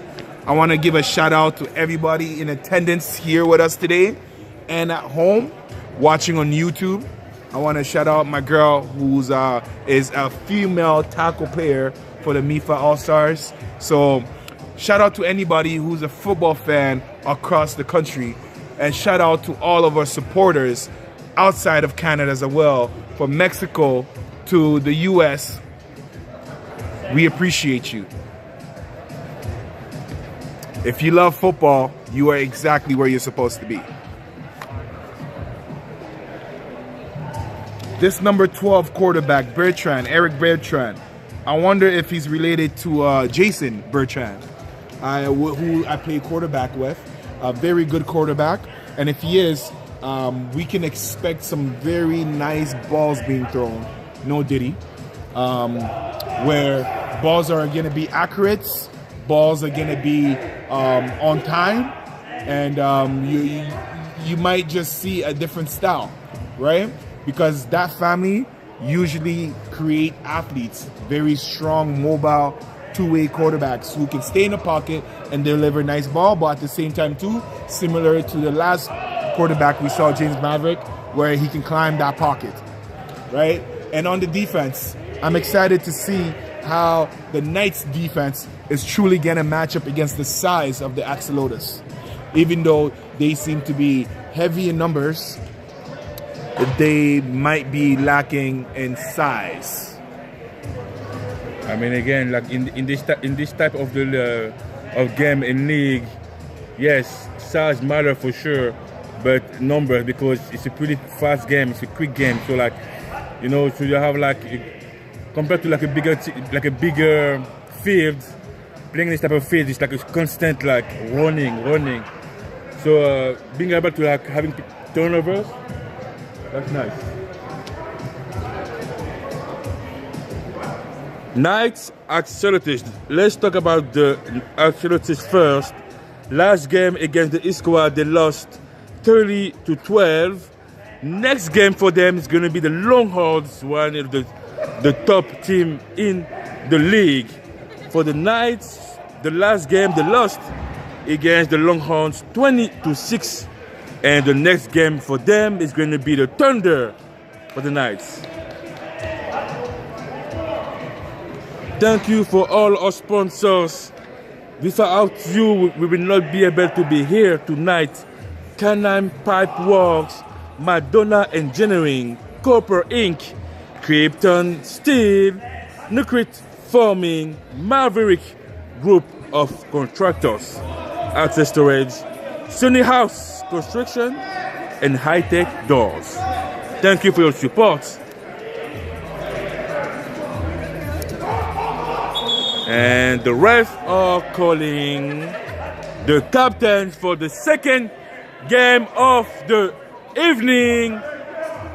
The Axolotls against the Knights.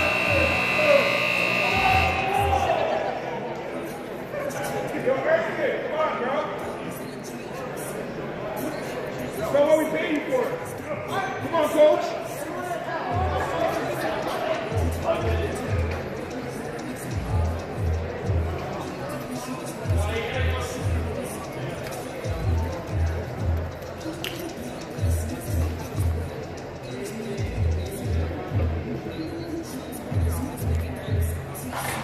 All right.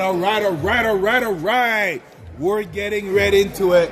It's about that time of the night for the matchup of the night, which is the Knights versus Axolotls. Both teams are 0-3, looking for the first victory in week 4 of GTIFL. Let's get it. Woo! So the Knights will have the ball first.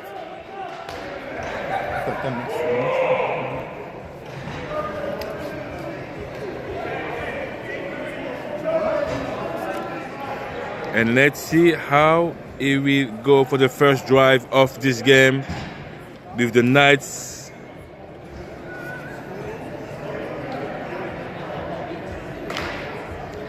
And we are having number 7, Nolan Divi is back. Nolan, we have Mr. Klein.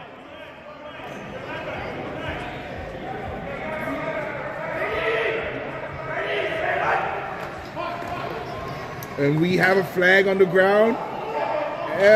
And he's down. Wow, number 44, what a run by Mr. Jay Schultz. Jay Schultz for the Knights. But we have a flag, we have an offside defense. I don't know if they decline it or not. Let's see what the ref's saying. First down, they did accept it. It makes sense. Repeat the down.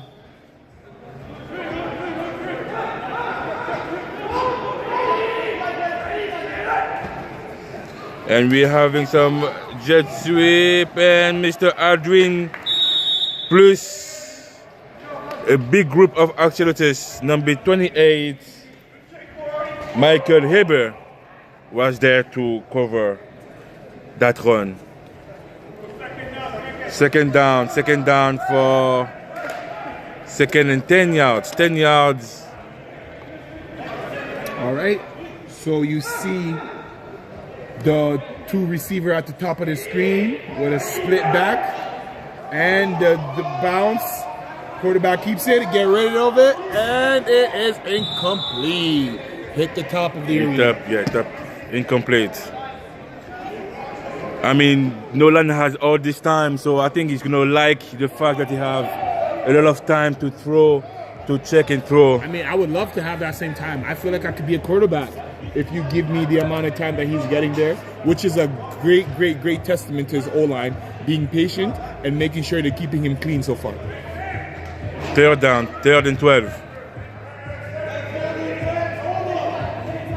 All right, this is where they might be going to their number 1 player, number 44. No, pass intended to number 13, and we have a pass interference. Wow, we're having a PI defense. Yeah. So the reason why that was a PI is he made a play on the player before the player had the ball.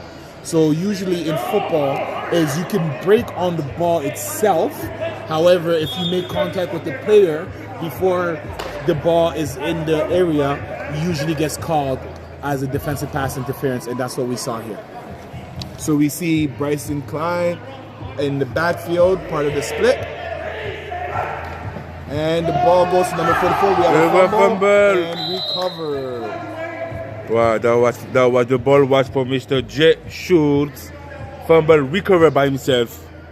And that's going to be a second and 20. They lost some yards.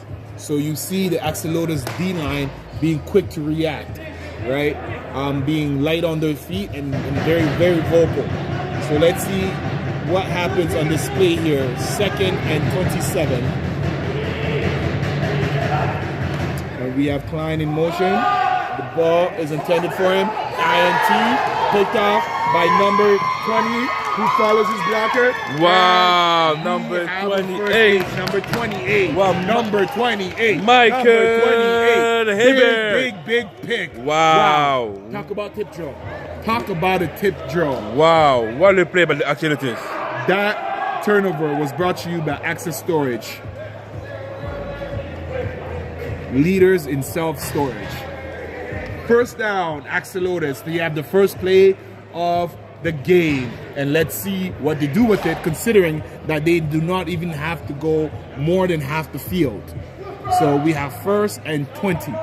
That's nice for them. That's nice for the Axolotls to have the position over here. Mr. Eric Bertrand. All right. Is keeping the ball for the run on the outside. Woo! Big hit by number X of the Axolotls.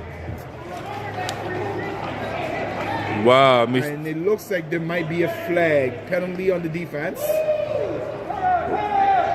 Mr. X, that's Mr. Boom Boom, Mr. Sam with the stop, but we're having some, yeah.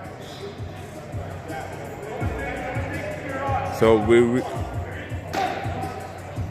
5 yards. 1st and 15. 1st and 15. Wow. That is used for the Axolotls. All right, so it looks like it's a screen. No, the quarterback stays with it. Oh my God! Oh, that great was pass. Oh, That was wow. a beautiful pass. Good dart. The receiver net has to be able to catch that. Oh my God! You have to be able to catch that right through his hands.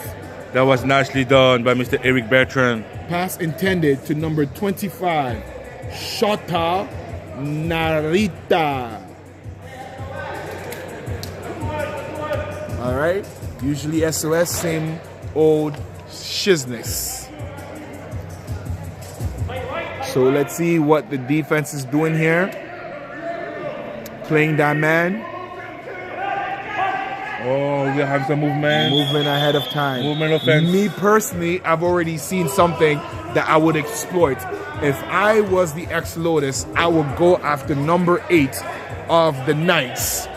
Based on his alignment and position, Jack McDaniel, not only is he standing up, if you look at his footwork, it looks like he's not ready for the contact coming his way. So let's see if the Axolotls was able to pick it and use.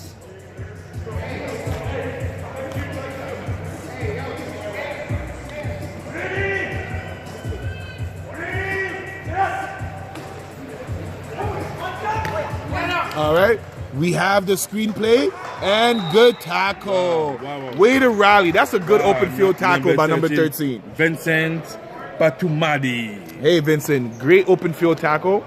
That is exactly how they coach you to do. You make sure you take away his hips, and then you have everybody else, you give everybody else a chance to rally. That was beauty.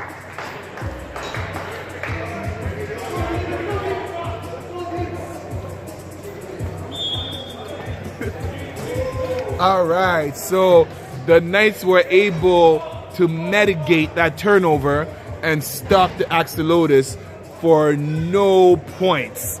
So let's see what they do on their second possession of the game.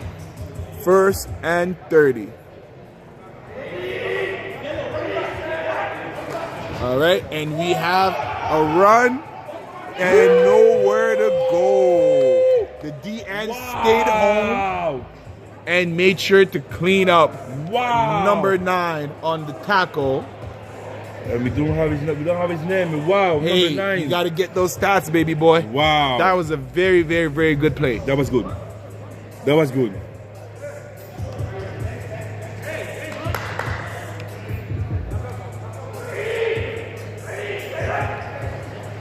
All right, we have a run to Bryson Klein and a gain of about 2 yards. I have to say, like the defense of Axolotls, I hope they can stay like that the whole game. They're awake. I hope they can stay that way the whole game. They're moving.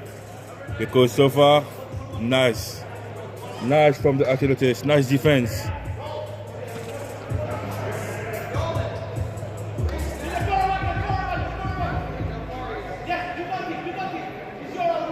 And we have the safety playing super deep, making sure to take away any deep throws. And we got a good throw. Wow. Good throw. Wow. By number 7 to number 2. That connection is amazing. Nolan to Nick for a 4th down, gain of 10 yards. So it's 4th and about 8.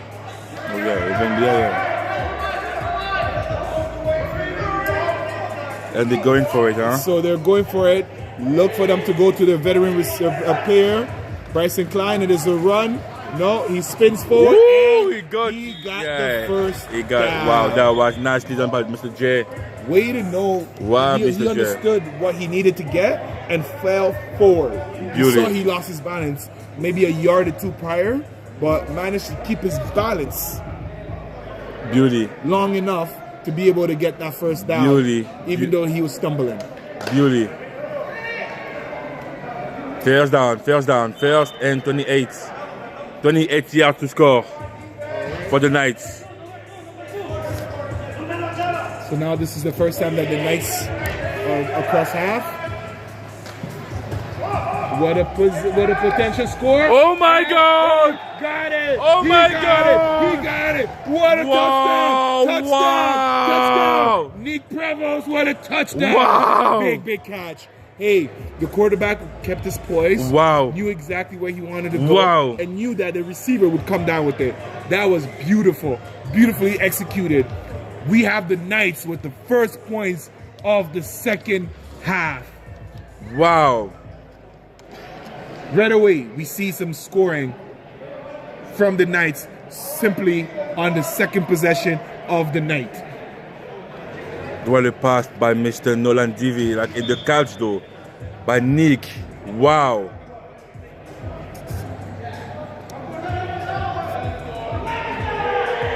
Let's wait for the conversion. It's going to be a run.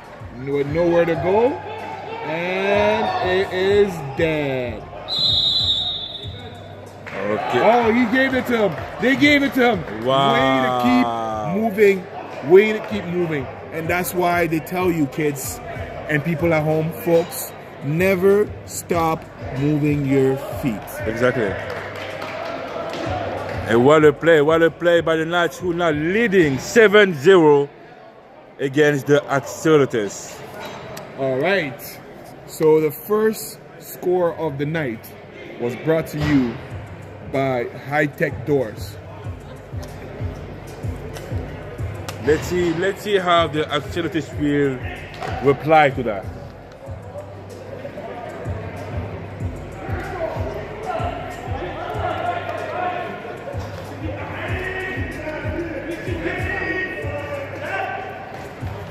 A rake for the Jets. With nowhere to go.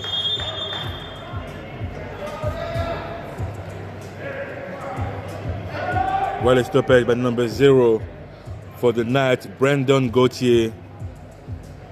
It's going to be a second and 20.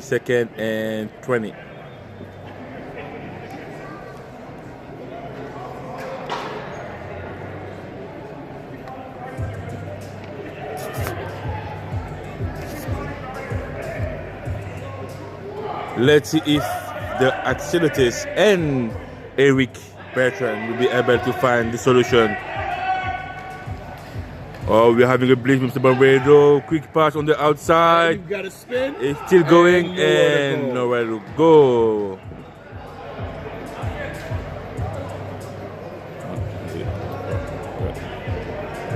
That's again of 4 yards. 3rd and 21. 3rd and 21. I think the Axolotls will have, they have to use Aldrin more. He's tall, he's physical, he can catch. Send him in a mesh. Mesh 5, mesh 10 yards, 10 yards, 10 yards, and you got the half. Personally, I would do more bench combos with him. Yeah. Get people to kind of occupy one side of the field. Yeah. And get him going vertical, and see which DB is gonna be able to keep up with his physicality.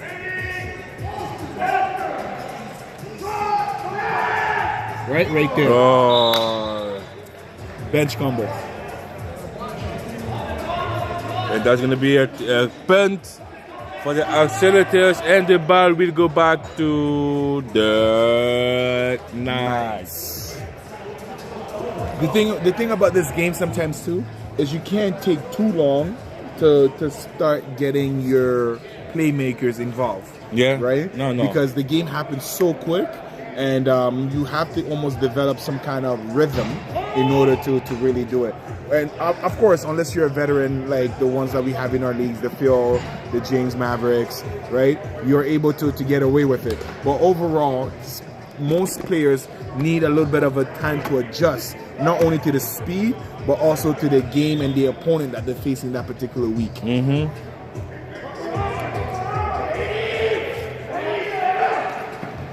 All right, so we have a pass, and he has all the time in the world. The receiver has to they have to be able to put up a little bit more effort for him, because the balls are nice.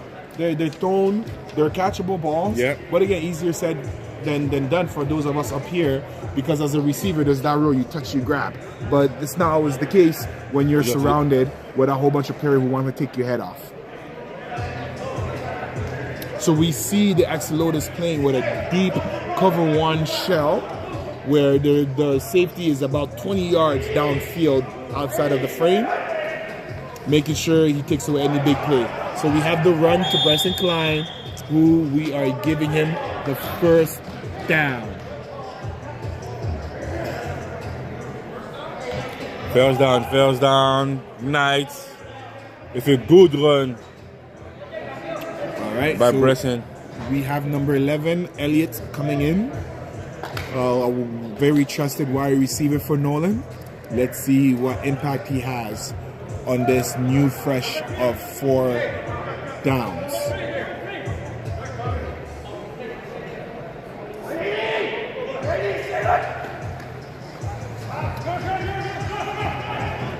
All right. Oh, wow. That's a A pick again. And they're going. Cutting out. And wow, number 13 for the Axolotls, Mr. D. McGregor. The man has sticky hands. Wow. Sticky hands. An interception brought to you by Sunny House Construction. Second of the day, right? Yes. Second of the day. I think he's making a good case for Defensive Player of the Year this week. Defensive Player of the Game for this week. Wow. That's my early nominee.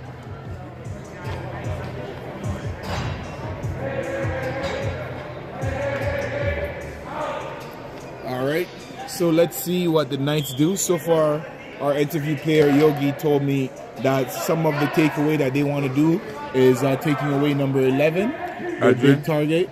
So far, so good. Let's see what they're able to do on this drive. Adrian's not in the field. Ooh, Mr. Bam. Wow. Boom, boom, boom, boom, boom. Wow. He was having none of it. Eating every day. Let's go.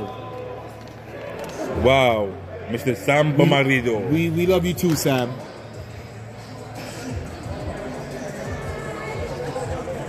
Second and 7 yards cross the line of scrimmage. So we see both players using that deep safety, about 20 yards away from the line of scrimmage on the ball.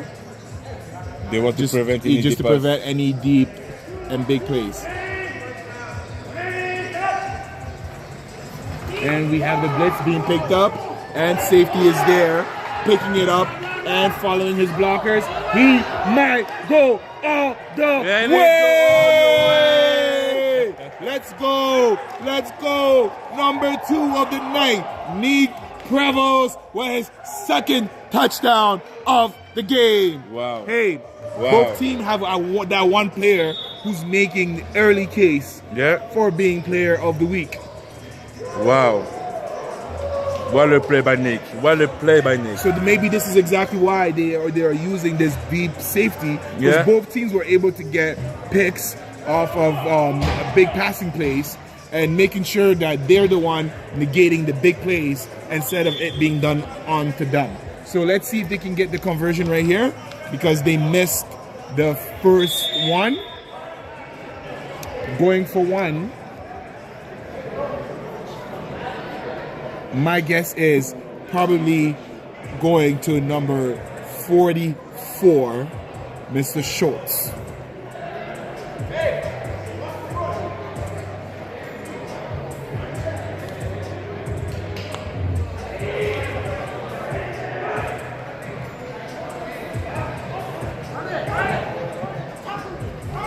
Yeah, now we're having the other one, the other INT. By Mr. Santiago, but because it is the it's a conversion. It's a conversion, so it doesn't count. But still there. Yeah, you still get your stats.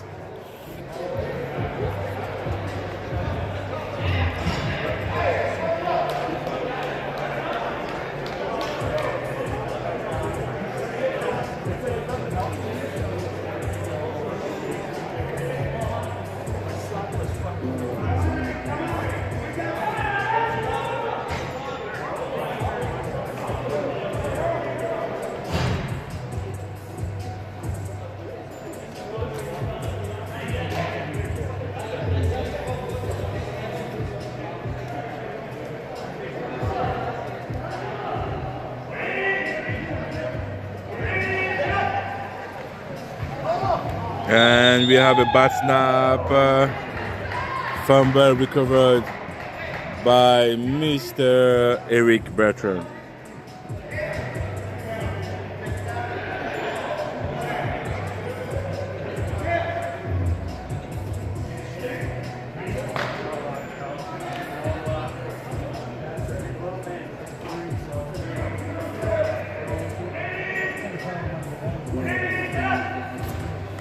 Second and 25.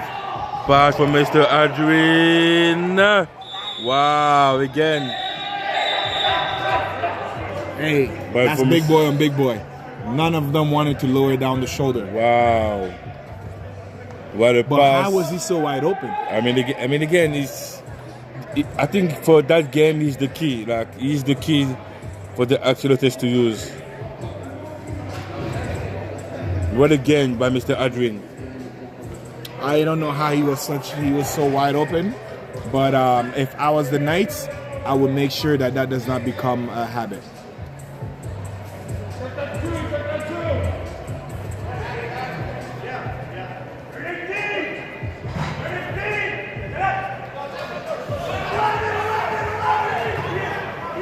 Oh, sad, the ball was too down. So that's because of the pressure by the defense, making sure that he was not able to throw the ball.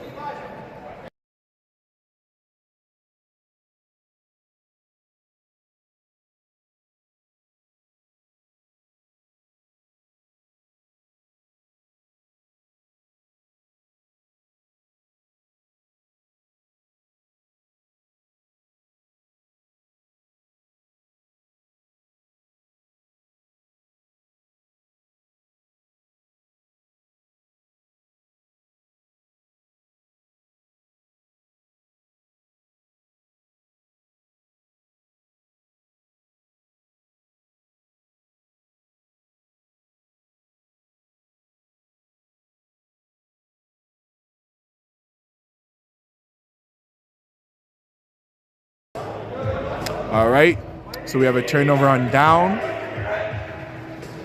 And we have a run. Bounce off the first tackler. And number 13 with the tackle, minimal gain of 2. So we have 2nd and 28.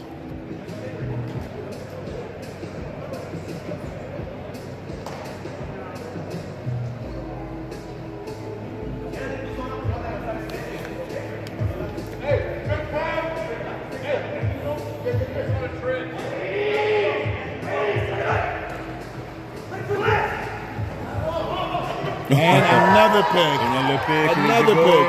Hey, he might go. We have a flag. We have a flag. We have a flag. We have a flag, big Mr. Come on, Mr. Adrian. You have to find someone quick. You have to find someone to block because you are the last person to block the guy. So even if they score, the flag was on the Axolotls, bringing it back. Oh, wow. But again, what a pick by Mr. Santiago. That will... Oh, wow. They have to go all the way down because it was a block in the back. Yeah. That's sad. Block on the back.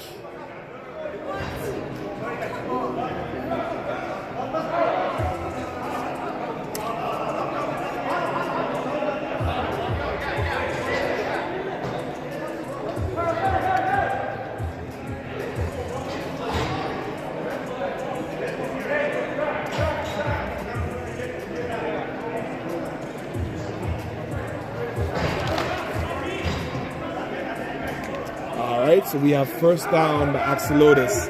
Is this the drive where they get some points on the board? Let's see. Let's see what Mr. Eric Bertrand, and I see the run. Direct snap. Mr. D. McGregor. Do you think the direct snap was intentional? No, stop. That was a well run play. No, it wasn't. It just appeared to be there like the perfect timing. Listen, right? I would have drew it up just like that. If I was the offensive coordinator, this is where I would want my raise. Right?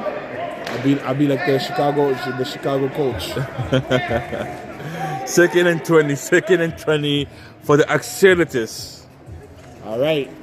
So number 11, their big time playmakers not on the field right now, and we have a blitz coming in, and it's a pick by number 13.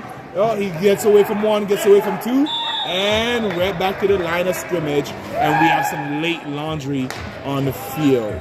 That was a pick by Mr. Vincent Patumari, brought to you by Krypton Steel.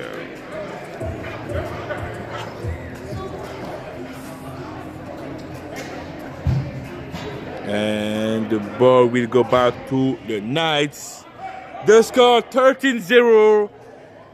The time 4 minutes to go on this first half of this game.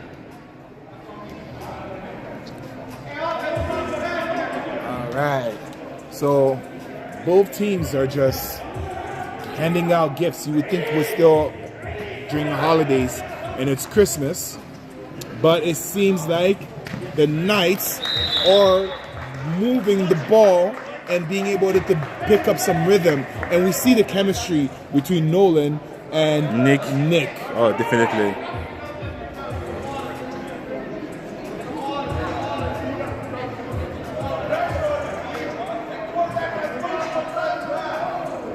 And we start seeing the frustration boiling from the Axolotls bench about how much time the quarterback has to throw the ball. And that's what a good O-line does. Make sure. Oh, and we have a fumble. Quarterback picks it up, gets rid of it, and it is incomplete.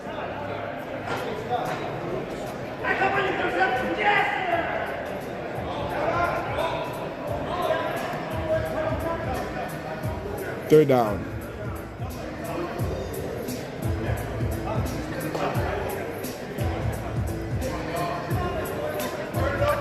All right, so third down, you usually see the Knights going to the veteran players, whether it be Mr. Klein, Elliott, or number 44, Schultz.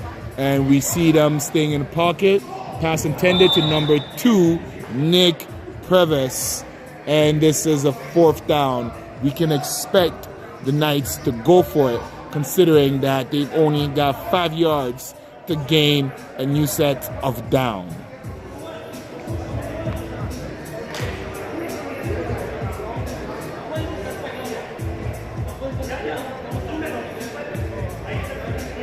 All right, so let's see what the defense dials up here. And the ball goes to Mr. Schultz, who gets the first down and then some.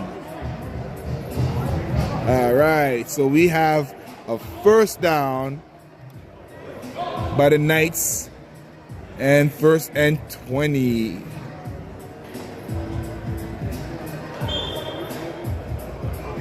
The time, 1 minute and 16 seconds to go. First half, 13-0, Knights Axolotls. Hey, and we have the Knights threatening to add some extra points on the board Before the end of the half.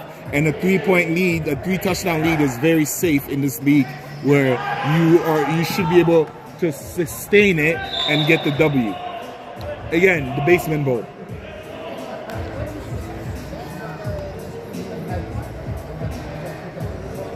That pass is incomplete. Intended for Nick Previs. I mean, the key player, key targets. Listen, he got a 190 for sure. Yeah. Big return. Big got a TD. Yeah. Right. So far he's definitely responsible for a lot of the bleeding that the Axolotls is experiencing.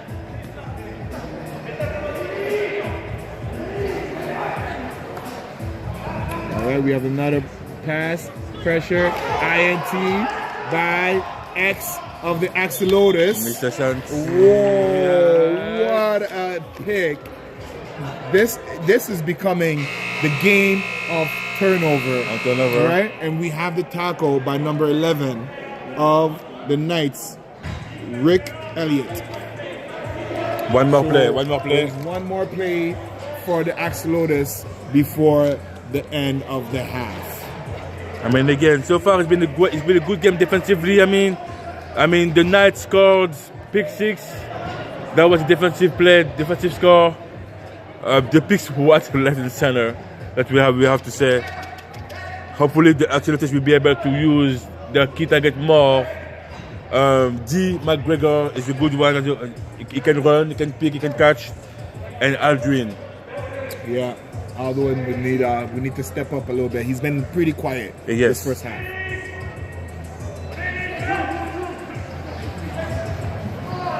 Oh, it's a fumble. It is a fumble, yeah. They're lucky. Very lucky. And this is half. 13-0 for the Knights against the Axolotls. I mean, so far it's been a game of back and forth, but the Knights will be able to capitalize on 2 occasions. Yeah, for sure. And like I've said many times, this league is mostly about the defense. How well can your defense adjust, and how much opportunities can your defense create for you, rather be by scoring or putting your offense in a favorable position. And we see that here. That's kind of what started the scoring. And I believe that if the game continues as it stands, there's going to be at least one more defensive touchdown before we see either one of these teams score. So let's see what the second half holds and will tell us. Please stay with us. Thank you for all our sponsors, Maverick Group of Contractors, Access Storage, Stony House Construction, High Tech Doors, Canaan Pipe Works, Madonna Engineering, Copper Inc., Krypton Steel, and Necrit Farming. Thank you. Without you, we will not be able to be here. And King Fence. And King Fence. Lil Z. And this is where you now go and get your popcorn. Don't touch that dial. Make sure you get all the refreshments that you're going to need, because this second half is promised to be full of fireworks.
All right. As we wrap up the second game of the week 4 in GTIFL, we see the Knights leading Axolotls 13-0. So the Axolotls will start with the ball second half with the opportunity to be able to get some points on the board.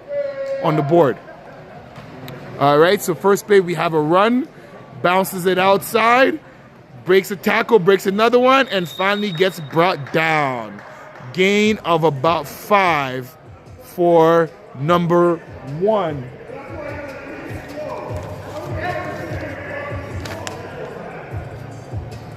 Jack Preet of the Axolotls.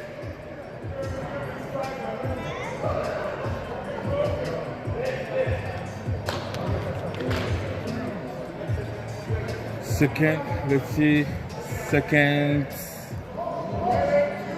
and 25. All right, we have a swing to the outside. He breaks a tackle, gains a couple of yards, and he is down. I mean, those type of play, normally you have to wait for the whole dealer to come to you before tossing it. Yeah. Don't toss it right away because the dealer didn't commit to anything. Exactly. So you have to bring all the D-line to you. The 3 D-lines having the linebacker going on the pretty much the passing coverage, and then you toss it. Yeah, and it's also important as an O-lineman to be able to understand the stunt that is required for you to create lanes, right? Yes. Because it's not just your regular pass blocking. You got to be able to work with the running back here. So we see the quarterback, number 13, throw the ball, pass intended to number 10. Of the Axolotls, Mr. Pedro Palomino. And that was well coverage by the Knights. So we have a turnover on down. The Knights getting the ball on their other end. Let's see if they can get points on the ball right away with the first possession of the second half.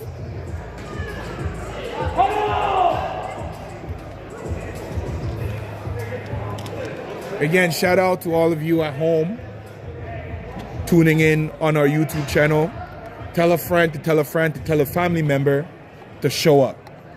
We love to have you in person. We appreciate the love.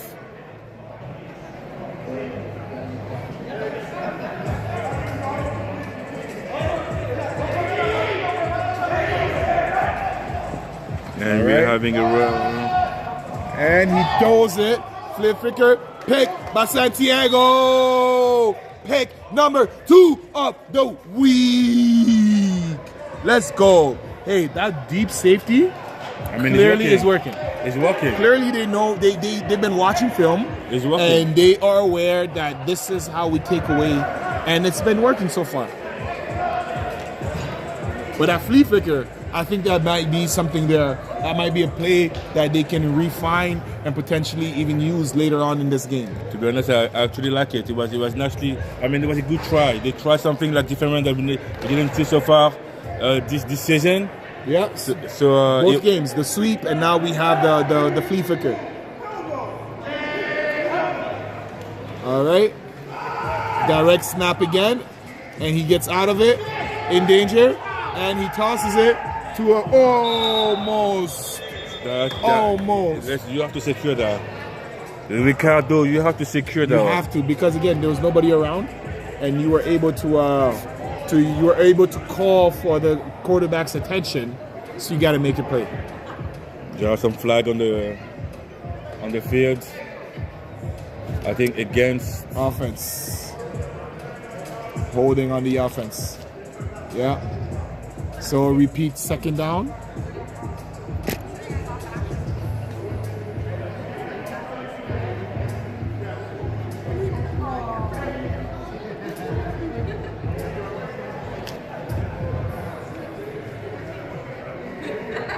Shout out to our spotlight performer. She couldn't be here with us, but she was able to open up this week 4 with our national anthem. If you want to get a hold of her, Melissa Torres, follow her on all social platforms. And we see again the keep by number 13, who tries to pass to 11, but that pass is to no avail.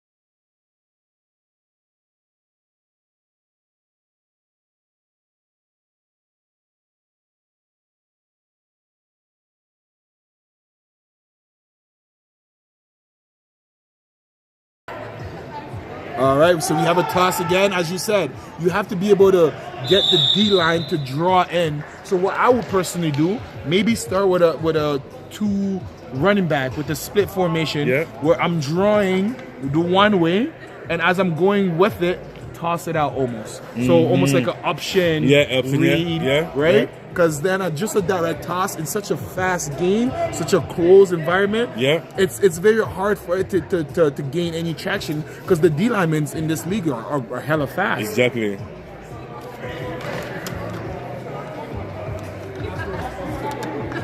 All right, so we have number 13, who was the star player of the first half, taking all the brunt of the quarterback responsibility. I wonder what's going on with Jason. And big boom!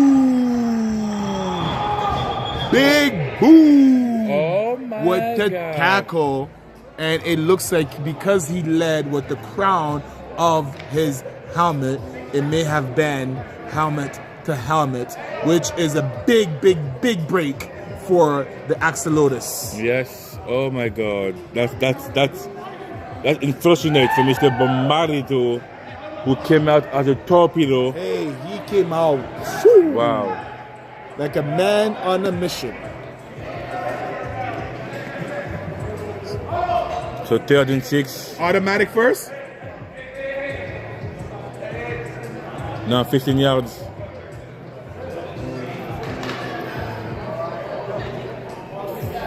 $15 yards.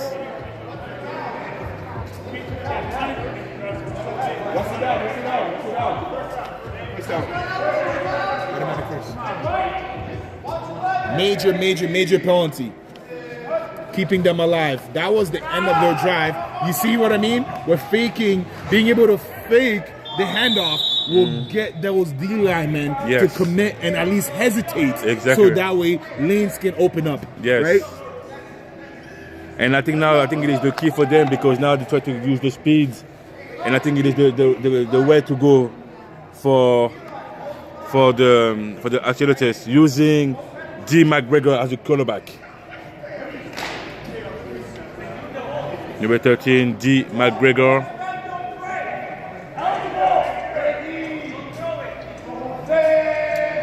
All right, we have another first down, and it's a sweep. He could go. Oh, Wow. big hit. Big hit. But that's a touchdown saving an amazing tackle. run. Touchdown An amazing saving run tackle. So by we got number 1. Second down. Jack Parrott. Jack Parrott. Jack Parrott has been running pretty hard. That's good for him. That's really good. 2nd and 15. All right, so let's see if they can capitalize and get on the board. Because once they do, this becomes a ball game, 1 possession game. All right, so he holds on to it, he tosses it, and it's almost intercepted. Pass intended to number 11. Aldrin. I mean, he touched the ball. It was maybe too behind. A little too behind him. But all right, and this is where they got to capitalize. The X factor for the night is no longer on the field, so this is where you have to make sure that your playmakers are able to do something by utilizing that speed.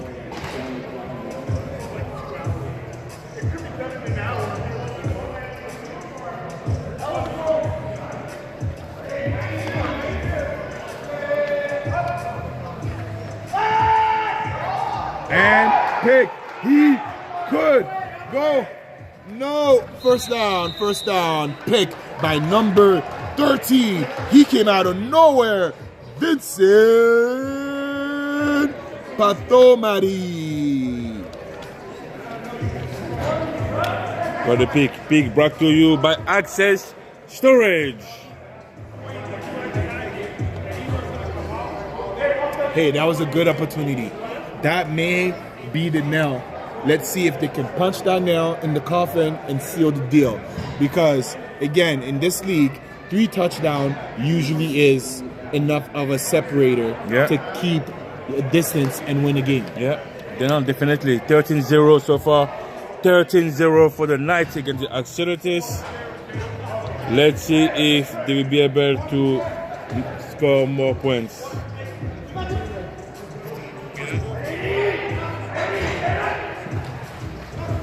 All right, so we see the veteran running back, Mr. Klein, and we have a flag. So it's probably going to be holding on the offense, bringing it back. Yes, holding on the offense.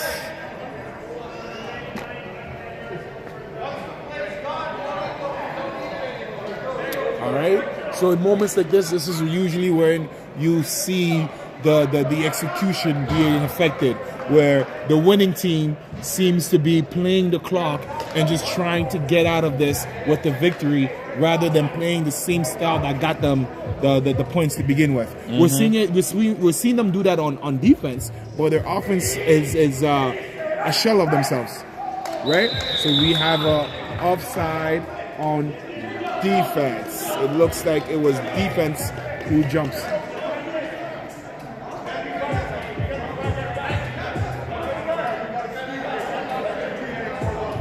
So that's the defense, right? So he rushed from an illegal spot, making it first down.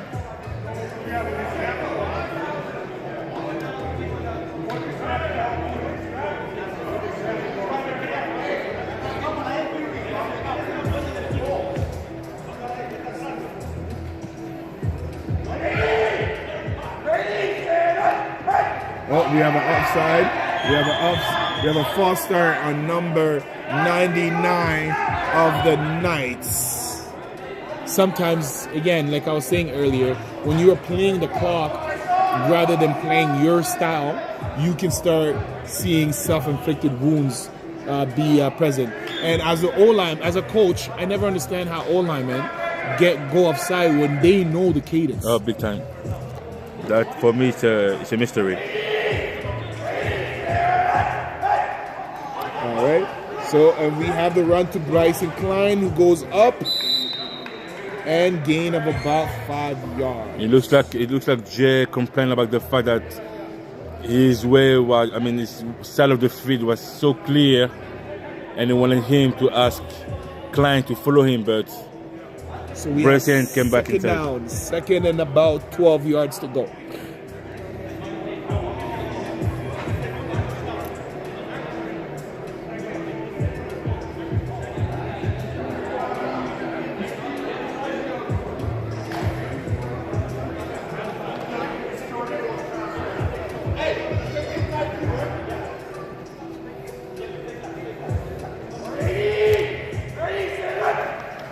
So we have the quarterback moving, and he's looking deep, and it is incomplete.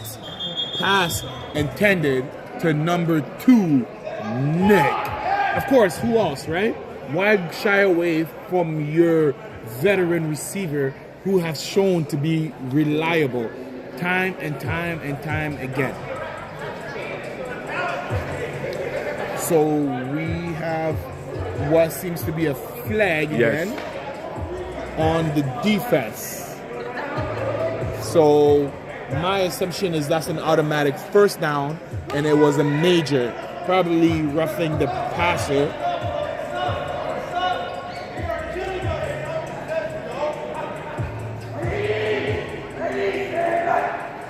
All right, quarterback has time. He throws it. Pass intended to number 11, Rick Elliott.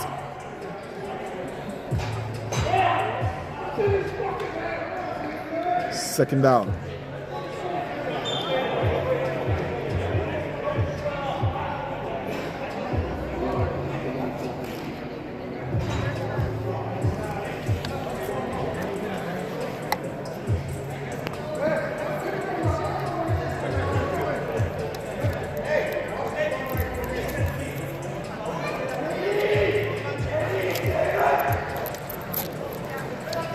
Quarterback sits, has time, gets rid of the ball. Oh, that seems to be a host Carler. No, they just called it dead. Any harder, that would have been a horse-colored tackle. So that would be third down. Third down and about 20 yards to go. No, 15.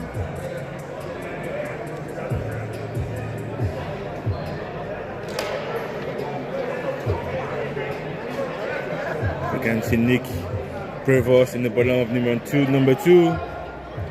And we can see even the safety is looking for him.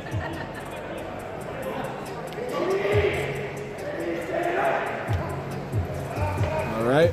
Pass intended to Bryson Klein. And we have, no, he's down. He's down. Fourth down.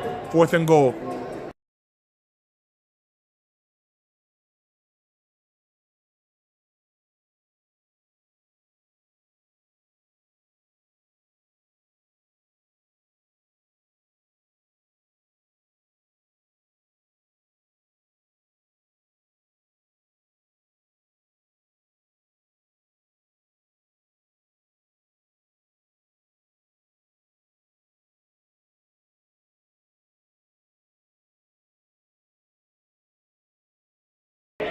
Okay, let's go fourth. All right, and we have a mismatch. Number 2's on the run. Pass intended to 25, and it's incomplete.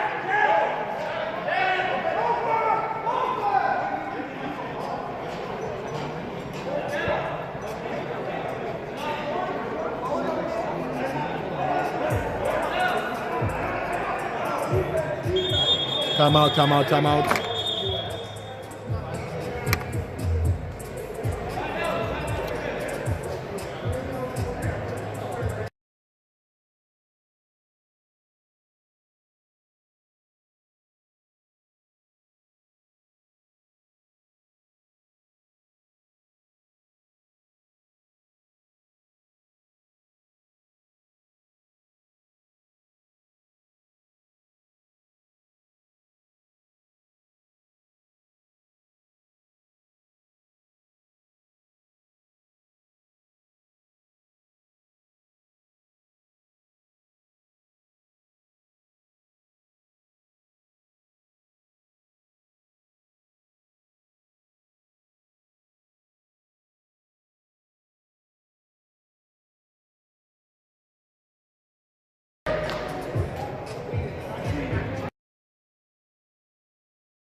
And Mr. McGregor with... Oh, nowhere to go.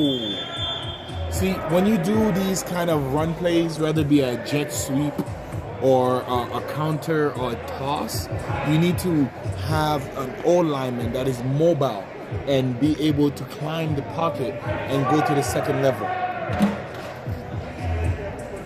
I mean, yeah, those jets, the jets will never work if the O-line is not fully committed to it, because the O-line, the tackle has to go to the second level.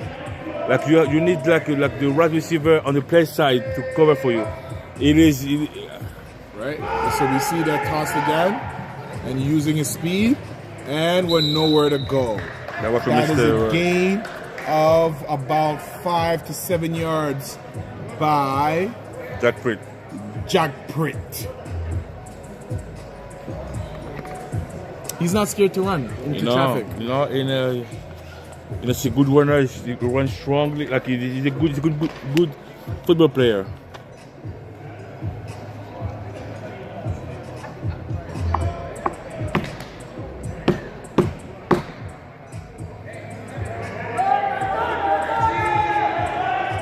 All right.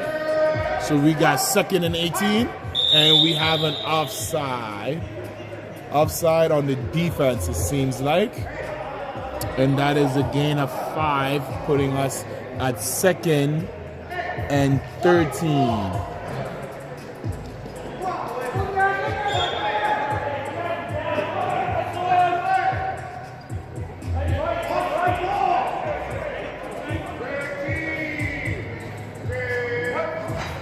All right. And we have a fake. Quarterback is in trouble. He escapes.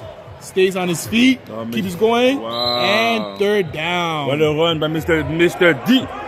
McGregor, number 13 for the Axolotls. Hey, he kept that driver. He kept that particular player alive. Oh yeah, and because he was able to go down, keep his balance. That was nicely done by from Mr. D. McGregor. Third down.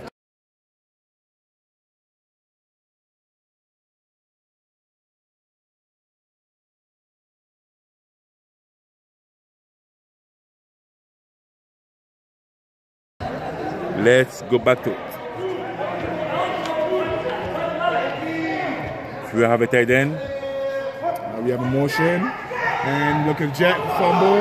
He picks it up and gets smoked. By number 37 of the Knights, Blake Martin. Yeah, Mr. Martin was not having any of that. So that is a punt by the Axolotls, and the Knights get another opportunity to score right here. And now that the nail's been out, this is where you pull out the hammer and see if they can do something with that hammer, because time is starting to become of the essence. 10 minutes to go. 10 minutes to go on this game. Week 4. The Knights against the Axolotls. 13-0. GTIFL, where would you rather be on a Saturday night?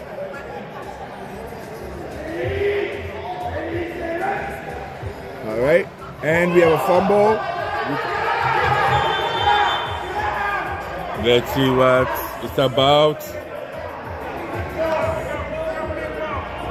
All right, Axolotls, what the recovery on a errant snap, juggled between the quarterback and the running back of the Knights, and Axolotls celebrate of a well-deserved opportunity.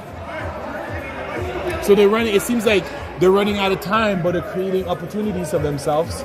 So anything is possible. I mean, again, 13, that's two score games. You score on this drive, you defend the second one, get the ball back, you score again, and you win the game. You win the game. Even if it's a one-point game, it's all about the W at the end of the day.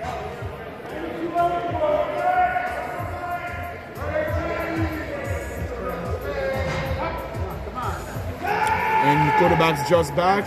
He tosses it to number 11, who gets rid of it. First down, keeps going,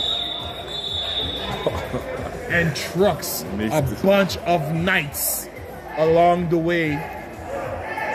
We have some flag, it looks like. The ball might be coming back. Oh. Let's see what it says. Oh, yeah. Unfortunate. That was a nice play. Cup block.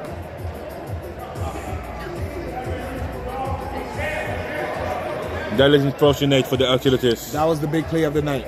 That play could have definitely springed them and given them momentum. So let's see if they're able to bounce back from this, because I think that if they do not cross half this particular drive, that'll be the end of it, yeah.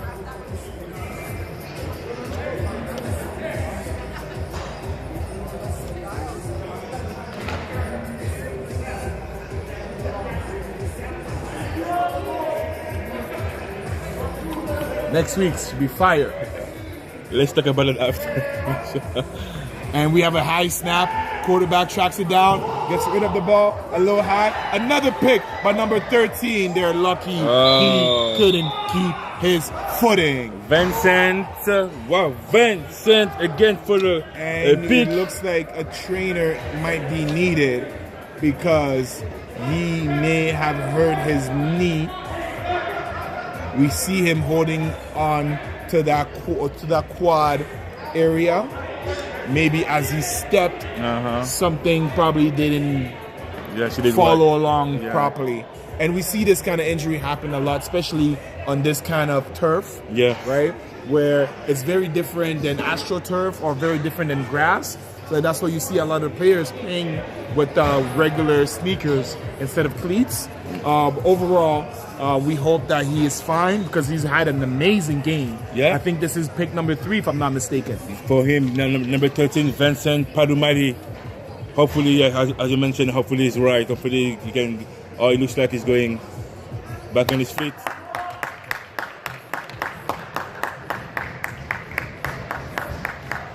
And he's going straight to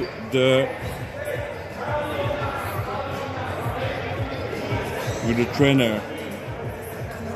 All right, so we hope that he is fine.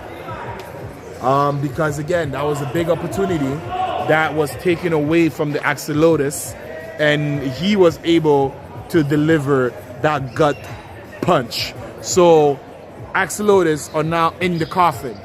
Are they gonna remain there, or will they rise like the Undertaker and make this an exciting game? We're about to find out in the next 6 minutes.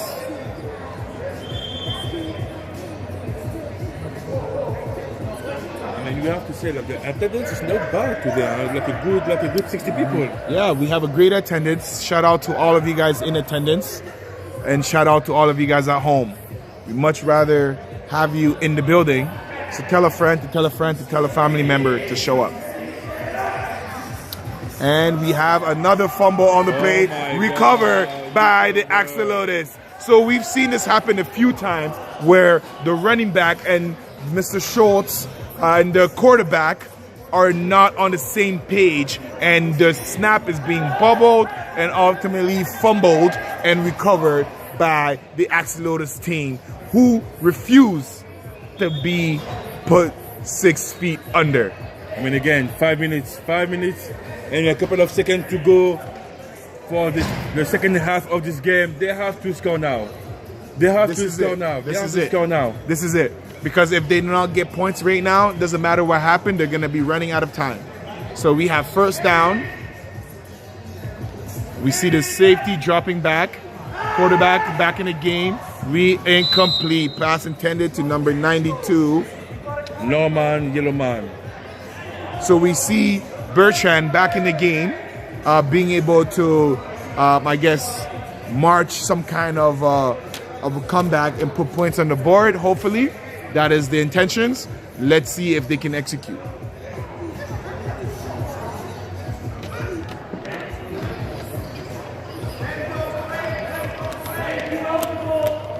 Second down, it's 6 for the Axolotls. Some movement from Aldwin. And we are having a pass deep. And where was he throwing that ball? I can sense the frustration all the way up here from number 11, Aldwin Higgins. That was pretty much, he was alone. That was a horrible ball, if we are honest with it. Because he was wide open, and you put that ball on his chest, he is guaranteed to get you 20 yards. Exactly. And that would have made first down, but yet we are at third down with a little bit under 4 minutes left in the game.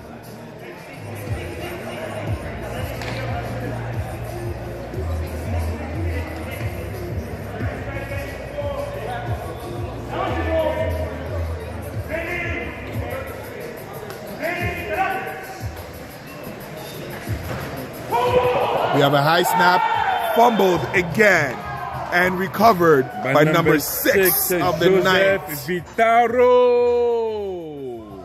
Like I said in halftime, it's about the defenses being able to create opportunity, and ultimately the offense capitalizing from those opportunities, right? And we see both teams being able to have big plays on defense, but nobody being able to do much with it when it comes to the offensive side.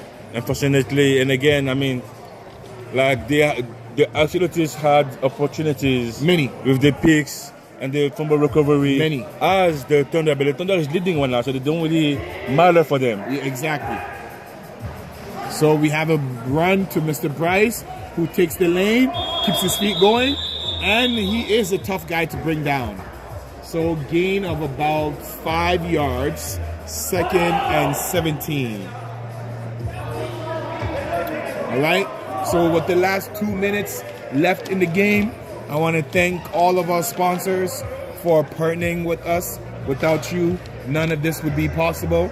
I want to thank all of the teams that played today, which is the first game, the Thunder and the Supreme team. Seeing the Supreme team coming up on top, scoring most of the highest points we've seen so far this year out of all the team, and a lot of that could be attributed to the return of the veteran quarterback. And shout out to the teams who are currently playing, the Axolotls and the Knights, who one of which is gonna be able to get the first W of the season, which is coming late into the season, week 4. So as amazing as we've had these games, I think it's safe to assume that for the most part, this game is the Knights to lose. Unless major plays happen, they're gonna walk out with a victory, right? No, definitely. And for them, it was very important to get that W tonight after like 3 straight losses. Now coming back to the W column, that for them will be amazing. But again, the next game for them is going to be the Thunder, so that will allow them to potentially maybe get a second W and keep it rolling. Exactly. So being able to create a winning streak is always good for the morale of the team. Whereas with the Axolotls, they have a very tough matchup against the new kids on the block, the Longhorns. Yes, it's going to be tough for them for sure.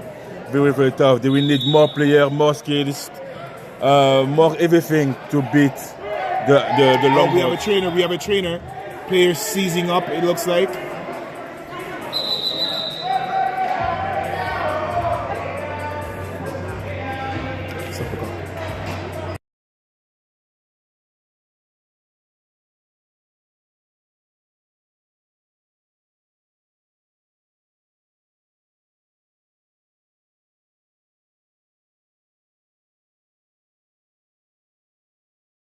Player, as we have a player down, hopefully he's okay. Let's talk about next week. Next week seems to be the week, a very exciting week, a hot week in our league, the GTIFL. We have the Knights versus the Thunders for game 1, and then for game 2 is fireworks. The Longhorn, the new kids on the block, versus the defending champ, the kids who the block belongs to, basically, duking it out for the first time this season. So there's been a lot of talks about the new kids on the block and whatnot, and I think the hit squad feel a little disrespected, and they want this opportunity to kind of show and reminds not just the league but also the Longhorns why they've been back-to-back champion. I mean, again, it is very understandable for the hit squad. The Longhorns came out as a storm with like the white and orange jersey. They came like playing strong, playing hard, and again, like they pretty much they stole the spotlight from. Normally, the spotlight is on the East squad, but they stole it from them to say, "Hey, we up there." So now, definitely, the East squad feels like, "Hey, don't forget about us. We're still in there. We're still playing." I mean, and because the first game against the Supreme 6-0 wasn't really like their performance. Exactly. So, and the Longhorns coming very banging. So we can understand why the East squad have like a sour throw or what a pass and intercepted. Wow, number 13. Wow, green. Might wow, go. Green is going. Oh, going again. First down. First down. Mr. Mike Gregor, D. Mike Gregor, number 13. Hey, wow. The D in his name probably stands for Defensive Player of the Week. Wow. Because that's pick number 1, 2, 3, 4. Wow. I don't know anymore. Wow. Let's see what the stats says. But D, he's been playing both sides of the field, even playing quarterback. And I mean, again, he's so fast. He's so talented. Wow, Mr. D. What a game from you tonight.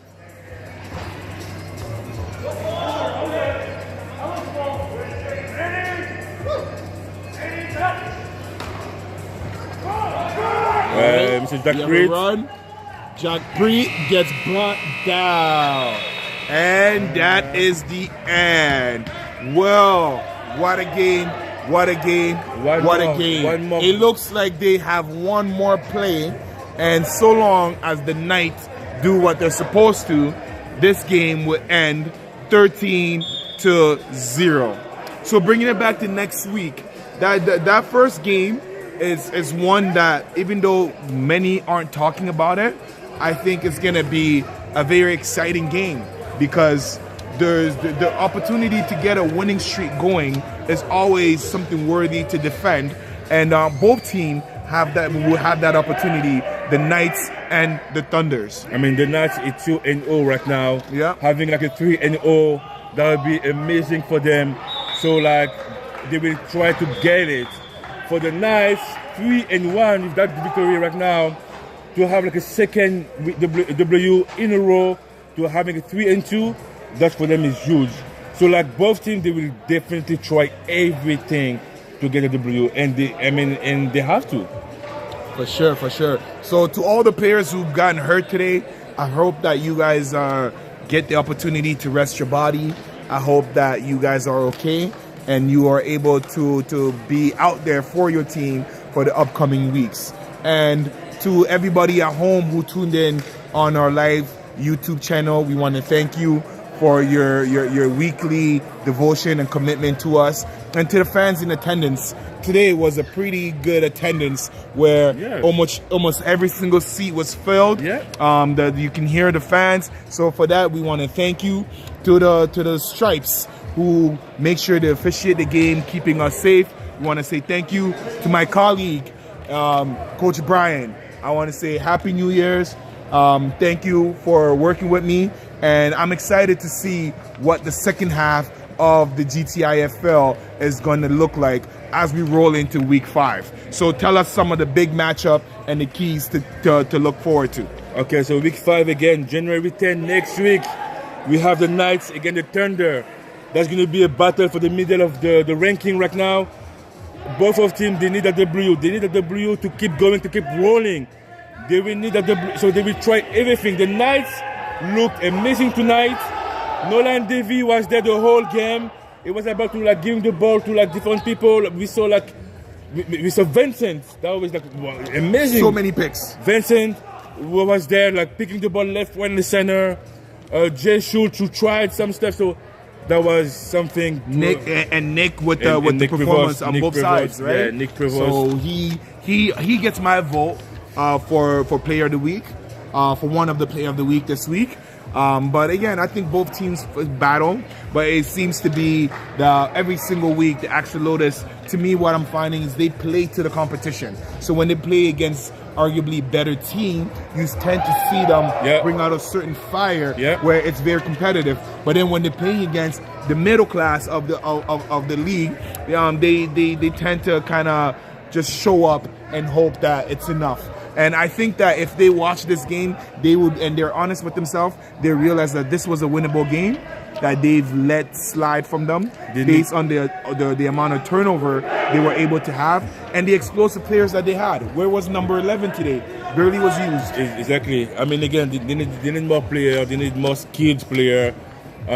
Hopefully, they will be able to like have the full squad, because they have a pretty big roster. I mean, more than 25 players on the roster. Yeah. So like tonight we only see probably maybe 15, 16 players. Guys need to show up. So like, if they can have the full roster, the whole roster, they'll be amazing as week one. They had like pretty much like a full squad. And it was very exciting. The brand of football was also very much so exciting. But to see from the improvement from week 1 to week 4, it definitely exists because their defense were able to make big plays. Yes, the fumbles is not necessarily something that you've created, but to have the presence of mind to recover them.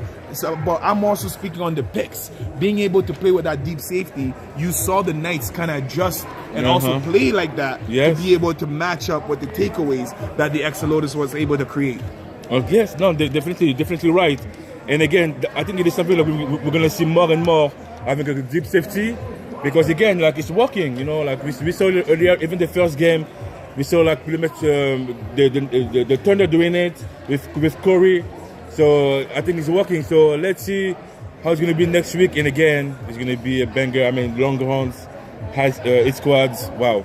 Listen, the first two team in the league. to be undefeated.